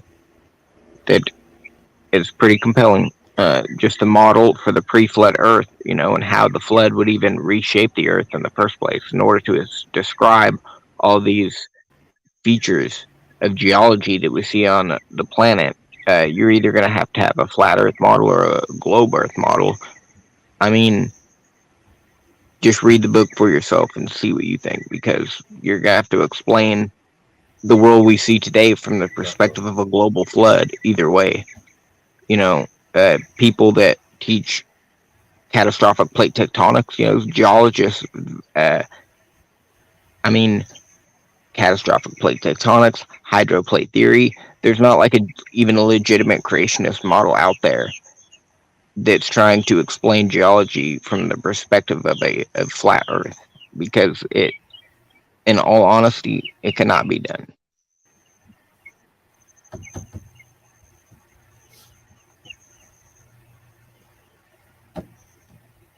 All right, the next verse is Psalms 93:1. The Lord reigneth, he is clothed with majesty, the Lord is clothed with strength, wherewith he has girded himself, the world also established that it cannot be moved. So the world ain't moving, bro, according to Psalm 93 1. Oh, it's not It moving, cannot so be it's moved. not spinning. Well, I believe that that's referring to its course. It's not going to be, it's like the Bible says that, the sun is going to stay in its course and until Jesus comes back, or else he would actually remove the children of Israel from being his people, which he promised he would never do. He said, if you can change the courses of the sun and the stars and the moon, I will remove my people, from being mine inheritance. So the fact that the earth doesn't move, that doesn't necessarily mean it's just like sitting there. It just means that it's not going to be taken out of the course and the circuits of heaven that God has established from Genesis chapter 1. And the earth belongs to the Lord. He sitteth upon it, as we've already discovered. So that's his footstool. The earth is his footstool. Nobody's going to be able to, that's why we should always take comfort, when these environmentalists try to say that we're going to destroy the planet or whatever. It's like, the earth is going to be fine. The people may be screwed, but the earth is the Lord's, and it's going to stick around for quite some time.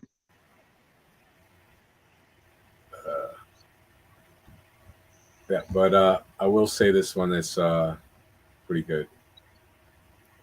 The world also is established that it cannot be moved. That's pretty solid. You gotta do a lot of mental gymnastics to pass that up. Okay, well, I just did one for you, and it's pretty logical. It's not like I had to construct some complex theological argument. It's just, it's just basic logic. You have to look at that verse in its it's at a set context. course. Let's read. You have to take it in its context. The Lord reigneth, he is clothed with majesty, the Lord is clothed with strength, wherein he hath girded himself. The world also is established that it cannot be moved. Thy throne is established of old, thou art from everlasting. The floods have lifted up, O Lord, the floods have lifted up their voice, the floods lift up their waves. The Lord on high is mightier than the noise of many waters, yea, the mighty waves of the sea. Thy testimonies are very sure, holiness becometh thy house, O Lord, forever. That's short. That's it. That was Psalms 93. It's only 5 verses. There's also another verse in the Bible that says that the earth is going to stand forever. So it means God's not going to remove the earth. He's going to destroy it and reboot it, if you will, back to Garden of Eden style conditions, but it's not going to be destroyed. So, if you take this verse in context, that's what it's talking about. The fact that God is not going to remove the earth. It's not going to be destroyed by natural causes. He is in control of the situation. If anybody's going to destroy it, it's going to be him. And in fact, we just talked about for like an hour how that scenario will in fact play out. Probably pretty soon, coming to a city near you. Amen, bro. All right, the next one is Job 37. Verse what? I'm on them. What verse is it? Let me see. Job 18. 37, verse 18. Yeah. Let's see what this one says, bro. Hast thou with him spread out the sky which is strong, and as molten looking glass. Because we're saying there's molten looking glass up there. And Yeah. Strong. The firmament. I believe the firmament. Well, I don't think that it exists anymore, but it used to exist. It's called the canopy theory. Kent Hovine's canopy theory. Yeah. I was just going to say. Kent Hovine's canopy theory. So I'll go over the theory real quick in case Peter doesn't know it or anybody else watching this later. It's according to Kent Hovine's canopy theory, and he lets you know straight up the back. This is just his theory when he presents it. That before the flood, there was a canopy of ice uh, magnetically hanging up there, and then that was part of the waters that came down during the flood. It was the canopy of ice. All right, so that's the canopy theory in a nutshell. But yeah, I hold to Well, the there's firmament. a This little is more a to it. glass There, dome still up there. Yeah, go for it. what it is a protective field. So today we have, I believe it is 6 or maybe 7 layers of the atmosphere. There's an additional layer of the atmosphere before the flood, which I believe to be that thin layer of, transparent, super cold ice being suspended probably by the Meissner effect. And what it does is uh, rebounds a lot of the harmful radiation coming from the sun to the point where the earth can like flourish and creatures can grow much bigger and taller. And also the earth itself is set up in perfect condition. So you don't have most of it covered in water before the flood. You have most of it covered in lush tropical land, vegetation, billions of animals of all sorts.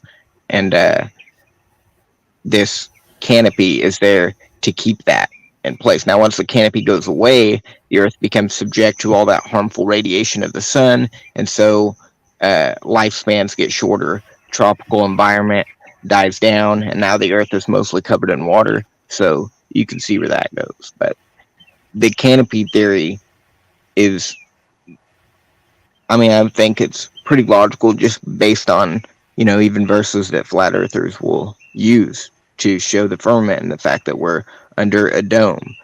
We're not under it anymore, but there's good evidence to suggest that we were, in fact, under a physical dome structure.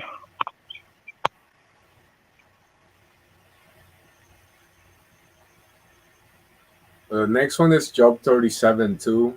And this one is not making much sense to me. It says, I hear attentively the noise of his voice and the sound that goeth out of his mouth. Maybe it's part 3. He directed it under the whole heaven and his lightning unto the ends of the earth.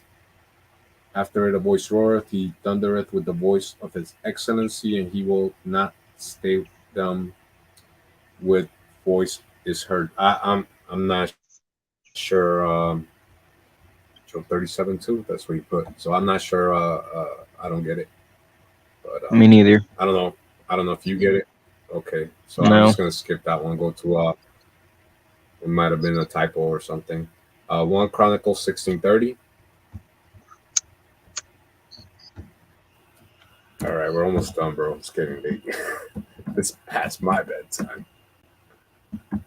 And man, I really wanted to get into the ones he sent me on the pillars, but we'll maybe Saturday you guys can go over them if you do another. What's a good time for you, Peter, on Saturday? I don't know, and also for you, Chris, while I look up this next verse. Job 37:18. Saturday. It's got to be in the morning or late at night. 12, 1 Saturday o'clock. night. Yeah. Probably late at night, I'm assuming. Yeah. Super late. So. But, yeah. Sunday, Monday.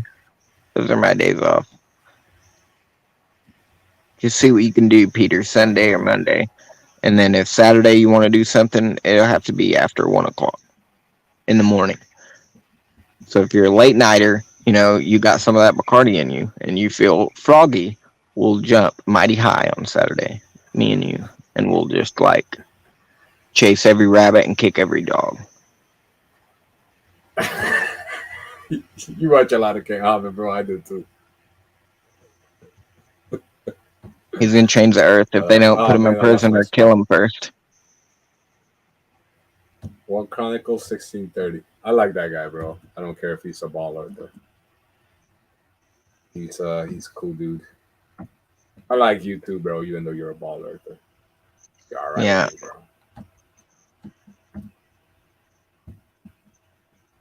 All right, let's see. 1 Chronicles 16:30. King James Version. It's again, fear before him all the earth, the world also shall be stable, that it be not moved. Okay, go to Again, it's talking Psalm about that the earth is 75:3. moved. Yeah, we don't want to rehash topics. But this is a different verse, but it's just saying the same thing, that the earth does not move. All right, what's the next one you said? Psalm 75:3. Okay, I see.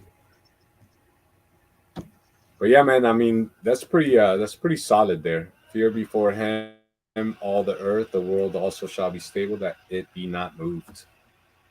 Pretty solid, pretty solid. I will say, like here, they just show the top half, right? But there's obviously bottom to this. We just don't know what it looks like Okay, exactly. well, the bottom is probably totally flat. I'm assuming that's what. Nah, it's That's why it's a flat Earth. birds and stuff down there, bro. Yeah, it's just a term that was Okay, read out on I don't purpose, understand. Here's what I don't understand, Iger. Why do you believe? Why do you claim to believe in a flat Earth if you don't actually? Because it's not even flat technically. No, yeah, you're right. I'm a ball earther. Here's the truth, bro. I'm a ball earther. But I think we live I think we live inside a flat plane inside of the ball, if that made any sense. Yep. If not, I could pull up a picture, but I think you kind of get it. I'm actually going to look for a picture real quick before we end. Let's see. What did Psalm 75:3 say? I didn't look it up yet. I got sidetracked. Let me see if I find a good like when it says flat earth, it just means that where we live at, the ocean, it's level, but it's not, the world itself is not all flat. That was pretty cool science experiment there where they flooded a dome earth. But let's see. Ooh, Peter says 1 There we o'clock go. work. That's So we'll see you there, Peter, 1 o'clock on Saturday. You can also put in the chat a title for the video if you want, because I'm gonna need that. I think that's 2 o'clock for Peter. I think he's on my time, but you're on Central Time. He's on Eastern Time, I think. So does 2 a.m. Eastern Time, Saturday night, Sunday morning work for you, Peter? We said 1, so that works, right? What is? Yeah, I think Peter's like a night owl too, because he works like the third shift or something. So I think you'd be all right. That'd be like 12 for me. And I'll be watching. I'll be watching, and then you guys can be talking, and then it should be good. Yeah. Because you can debate the pre-trib, post-trib, and the geocentric, heliocentric, or discuss. I should say discuss, because you guys are both cool. It should be a fun video. Yeah. We'll just do it after show, and then I'll name it something. Let's see. Where were we, bro? I lost my train of thought. He said he lives in Oklahoma. Oh, okay. I don't know then. Where do you live at, dude? You got to put your location here when you hang out. Oh, you don't live in Oklahoma, do you? Yeah. Oh, snap. Yeah, you guys can hang out, bro. But hey, check this out. You see this Babylonian one? I think that one's pretty cool, bro, where it's got different layers and different Okay, that looks like a globe to me. Yeah, but you see how we live inside the globe though, not on top of it. We're in the globe, we're not on top of it. No, because whatever we're on top of, look, whatever we're on top of has a bottom. And right there, if you go like zoom in, the bottom, it's like circled as a sphere, even with the structure, like the pillars. That's something. And then that's what I think. I think we're inside a ball, or it could be a pyramid or tetrahedron or something crazy. But we're inside of it, and we live inside of it, not on the outer edge of it and spinning around 1,000 miles per hour. So I think we're inside of it, whatever shape it is. And then there's also, because you mentioned there's 7 layers to the atmosphere, and then there's also a term called seventh heaven.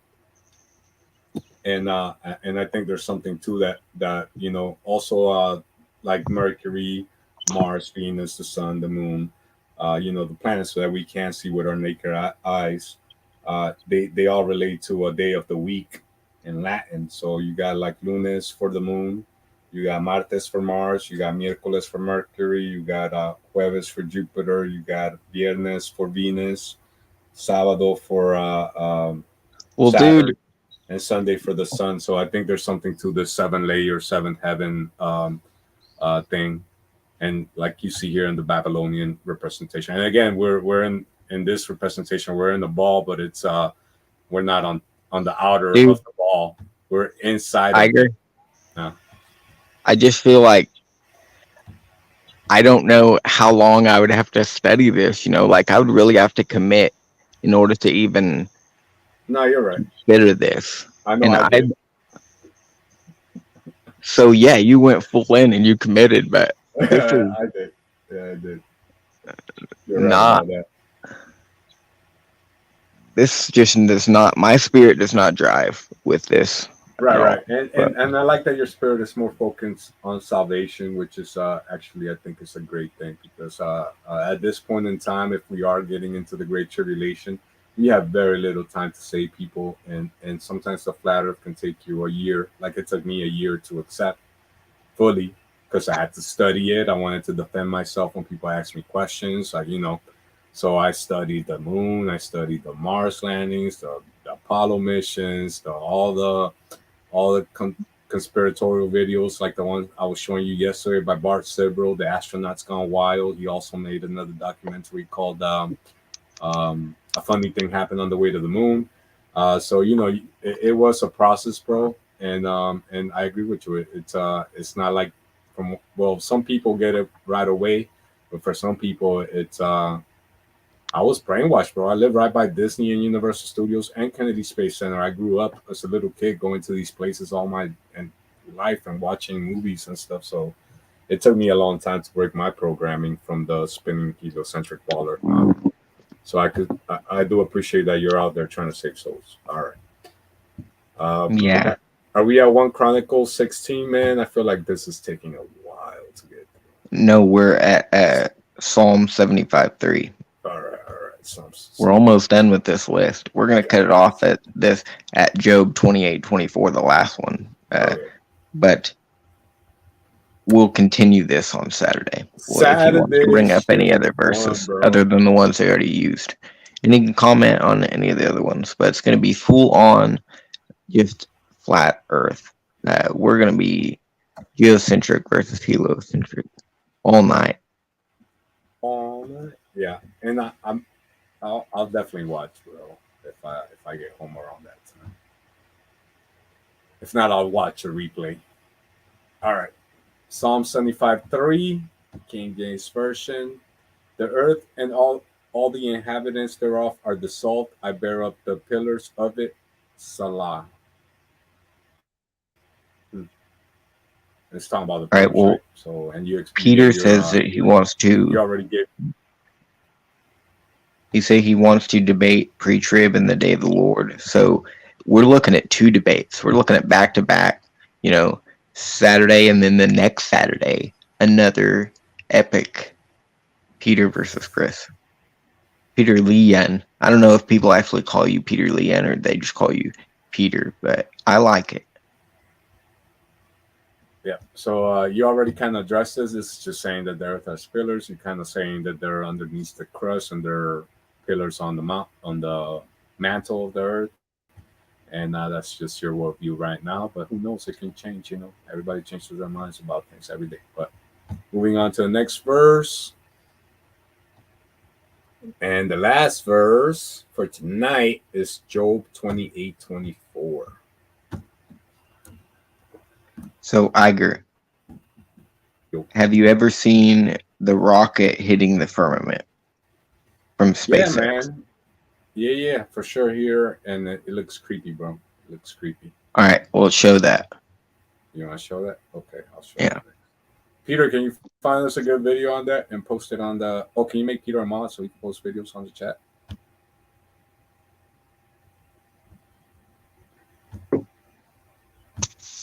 If you got a good video to show, I'll play play it, but if not, I'll just have to look it up. But first,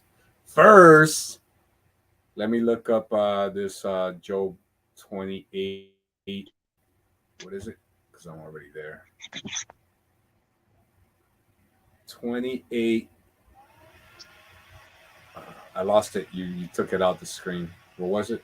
Job 28 was the last verse. I'll put it back up there. I'm on Job 28. Okay, you can change it back. 28, 24. The last one for tonight. For he looketh to the ends of the earth and seeth under the whole heaven. For he looketh to the ends of the earth and seeth under the whole heaven.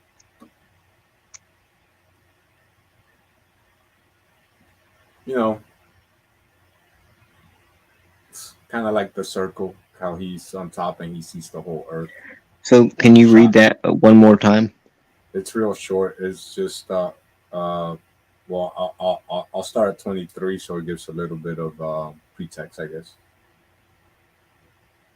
God understandeth the way thereof, and he knoweth the place thereof. For he looketh to the ends of the earth, and seeth under the whole heaven, to make the weight for the winds, and he weighteth the waters by measure. For he looketh to the ends of the earth, and seeth under the whole heaven. I guess it's kind of saying again, you know.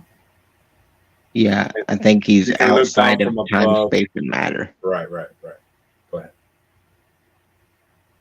Yeah, I think that's, I mean, God has a vantage point where he sees everything, but I don't think that it specifically says that what he's looking at is a flat or round earth. It just says he has a vantage point that is, you know, can examine everything. He sees to the ends of the earth. Now, maybe ends of the earth is what the passage is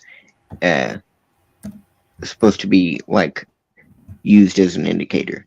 So maybe like on a flat earth where you have these boundaries, maybe like a, you know, ice that's surrounding it, and that has an end. You'd eventually like fall off, I guess. I think that that's just you hit the firmament is what I think. Like, I don't think you fall off. I think you hit the firmament.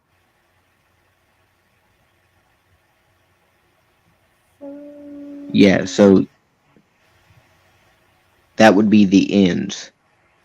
But if the firmament itself, if that wall, that boundary is a circle in nature, you know, it surrounds the earth like a circle, then he's still looking at a sphere.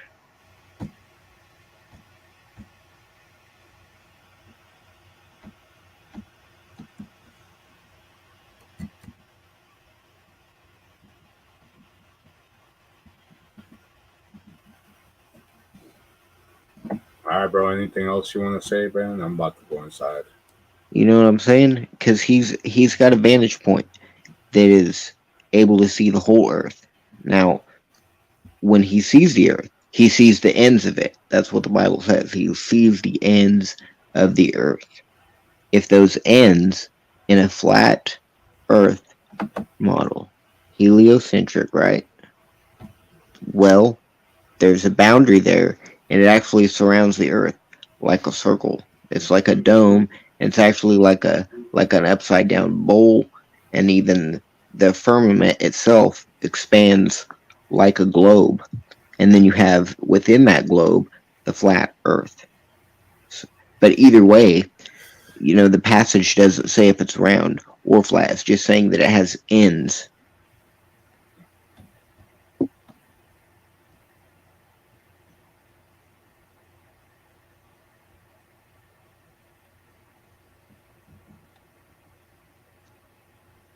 If you can just like walk all the way around the earth, you know, if that was possible, like if there were land bridges possible or available to make that possible, you could like sail around. I guess you could take like a cruise or whatever, but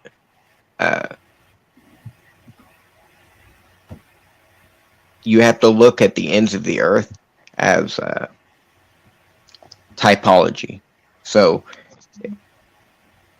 if the Bible's being literal, of course you want to take it literal, unless it indicates something else. You don't want to do anything other than that. You want to take it for what it says. But, you could assume that it has ends based just on the passage. I just think that there are like physical problems to that. If that Job 28:24, we'll come back to that on Saturday because this is all starting to hurt my head. Yeah, it's about time, bro. It's about time. It's about that time. Peter for joining. And Chris, thanks for having me, man. And it was a fun discussion as always, bro. Talking about the end times and about geocentric, heliocentric stuff. And the newer order, bro. I gotta say, man, I like your channel, bro. I don't care if you're not a heliocentric denier yet, but at least you're kind of, then your dad's a flat earther. It's just Yeah. You gotta spend some more time with your dad, bro. Yeah, I do. I'm sure because I know, like I said, I had like a splinter on my head the whole time, bro, when I first heard this, and it just drove me kind of crazy a little bit to keep looking into it. So it's like obsessive.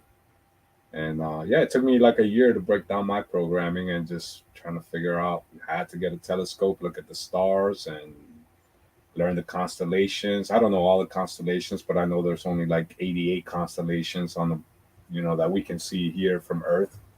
According to NASA, they see millions and trillions and find planets hundreds of planets every year. But it's all BS, bro. When you get a telescope, you get a star chart, and it's the same constellations that have been around since the dawn of time, since the Babylonians, and they haven't changed. Even according to NASA, they change every 250,000 years, so we can verify that. So yeah, it's definitely, like you said earlier, it's something that if you want to know, it'll take you some time to learn. It took me about a year to where I was comfortable, and I came out, to put it out in the public and be able to defend myself regarding different topics. Well, before we close, you gotta show the video of the rocket hitting. Oh, did you put it up? Is there a link on the live chat? No. All right. Oh no, he hasn't sent a link. I'll just see if I find one then.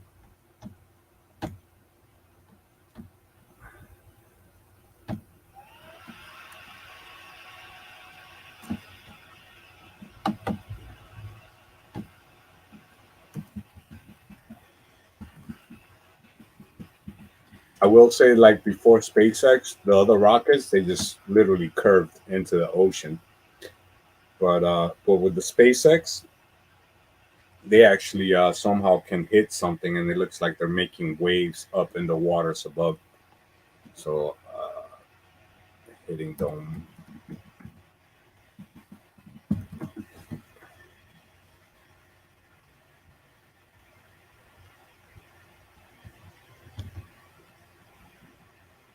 This is pictures. Videos. Oh, I was on mute. I don't know if I'll just be able to find anything just by searching. So much random videos. Try to find this video, and then I'm gonna go out so that I can make Peter a mod, and I'm gonna come right back in. 7 years ago. All right. Let's see if this one does it.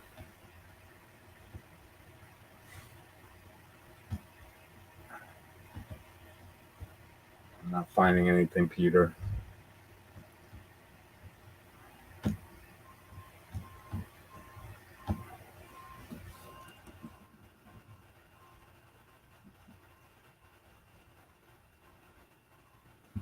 Do this short one here.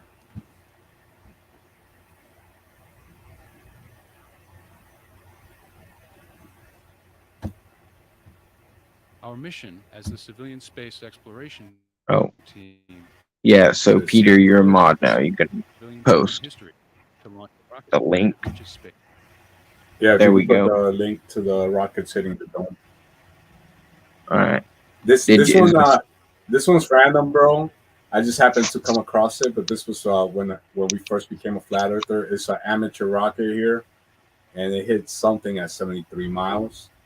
So I'll just let it play real quick, and then while I copy paste them, I go get the link for the other video.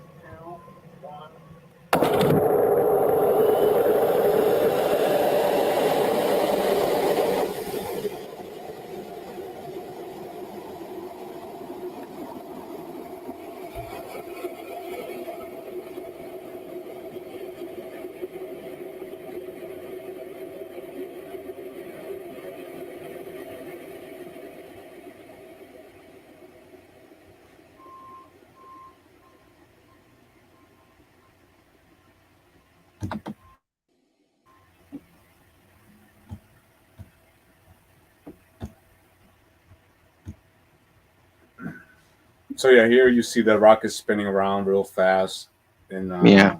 circular motion, and then something happens when it hits 73. When it hits 73 miles, it slows down. It almost comes to a complete stop, and yeah, I'm not sure. I'm sure you can explain this. I'm sure the heliocentric people, the atheists, have an answer for it, but Well, there's not even. exactly. You don't even know what's going on here. Like, what happens? Because there's no like explosion that takes place or anything like that. So it's like it doesn't really look just from that footage that anything happened at all. Maybe the camera's turned off. I mean, Our mission as the civilian space exploration team is to be the first civilian I don't team in know. history to launch. It looks like it just slows down for no reason. And here you can see Yeah, that it's but flat. if there was like a solid firmament, why would it slow it down? It's who knows, bro? It's a gentle firmament made out of water. I don't know, bro. Should have a All right, catastrophic I'm moving on impact. to Peter's videos.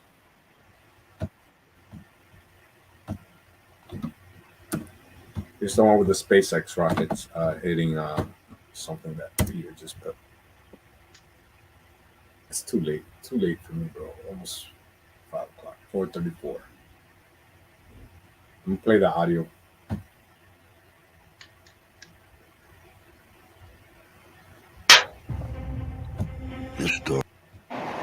Well, Dave, the SpaceX Falcon 9 is going to launch from Vandenberg Air Force Base, and it's going to launch in just about a minute, maybe a little less here, and we should be able to see it right here in our night sky. And what's going to be very cool is because the sun isn't completely down on the West Coast, we should then see the sun hit the rocket. I'm going to get out of the way just in case this thing launches so that we can see it when it does. It's scheduled to launch at 5:27 and 23 seconds. Right now, I've got just shortly after 5:27, so we are waiting right now. This should be coming up at any moment, so we just have to keep our eyes on it. This is part of the Iridium 4 mission, and so what this Falcon 9 is it's a rocket that they use to launch communication satellites into the air and to get those into space. And these are really extraordinary because this particular type of rocket can actually take off and land. And there it is. You can see it right there. That red flare off in the distance. That is it. That is it going straight up. That's all the way from Vandenberg. That is extraordinary that we can see that from this far away. Just absolutely incredible right there. And it's going to go pretty high. Watch it go. And shortly we should see that sun hit it in just a bit. You can just see it rising straight up from the horizon. There we go. It's starting to tilt a little bit. Gosh, what a sight to see, and one of the few things that I guess we'd all be very happy to say that we saw right as the year was coming to a close. And look at how just immensely bright it is. And again, all the way from Vandenberg, so far away, traveling so quickly through the night sky. And with sunset not even complete, just an absolute beautiful sight here. And look, and here's where we're going to see the sun hit it as it gets high enough. Absolutely extraordinary. It's like a shooting star in reverse.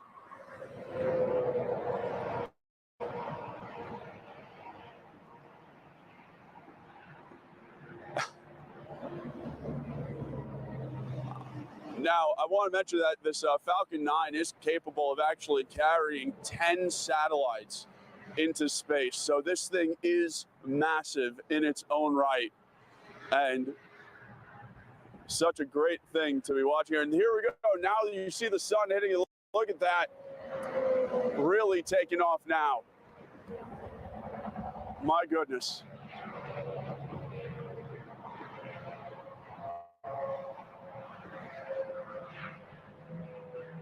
And now you'll see it continue to shine through the night sky as it hits another thrust set right there.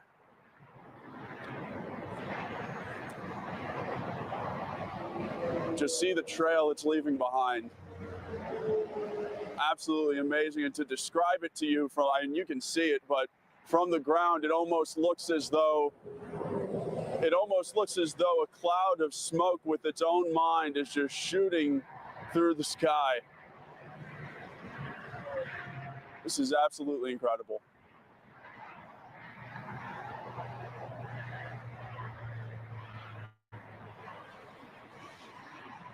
Again, you're watching the SpaceX Falcon 9 rocket launch from Vandenberg Air Force Base, this visible from Bakersfield.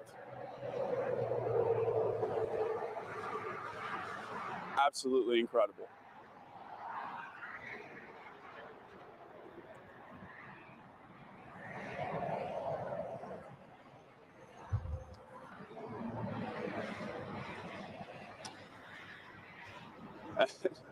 And at this point, it looks amazing, but at this point, I really couldn't tell you what exactly is happening, because space travel isn't exactly my line of expertise. So hold on to this shot for as long as you want. But Dave, Rochelle, when you're ready to take it away, please be my guest.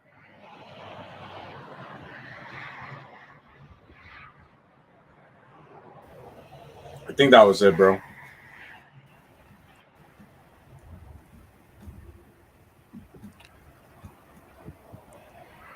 Isn't something supposed to happen though?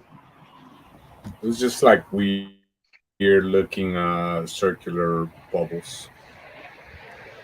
I don't know. I think you might have missed it. Hold on to this shot for as long as you want, but I really couldn't tell you what exactly. It's right here. It's like a weird vortex on the right. This is like And at this point, it looks amazing, but at this point, It went over, like, I don't know. You see it right there. It's like little vortex thing. Yeah, I don't know what that other one is. Well, I can tell you what they tell you it is. The one on the right is actually the rocket going up.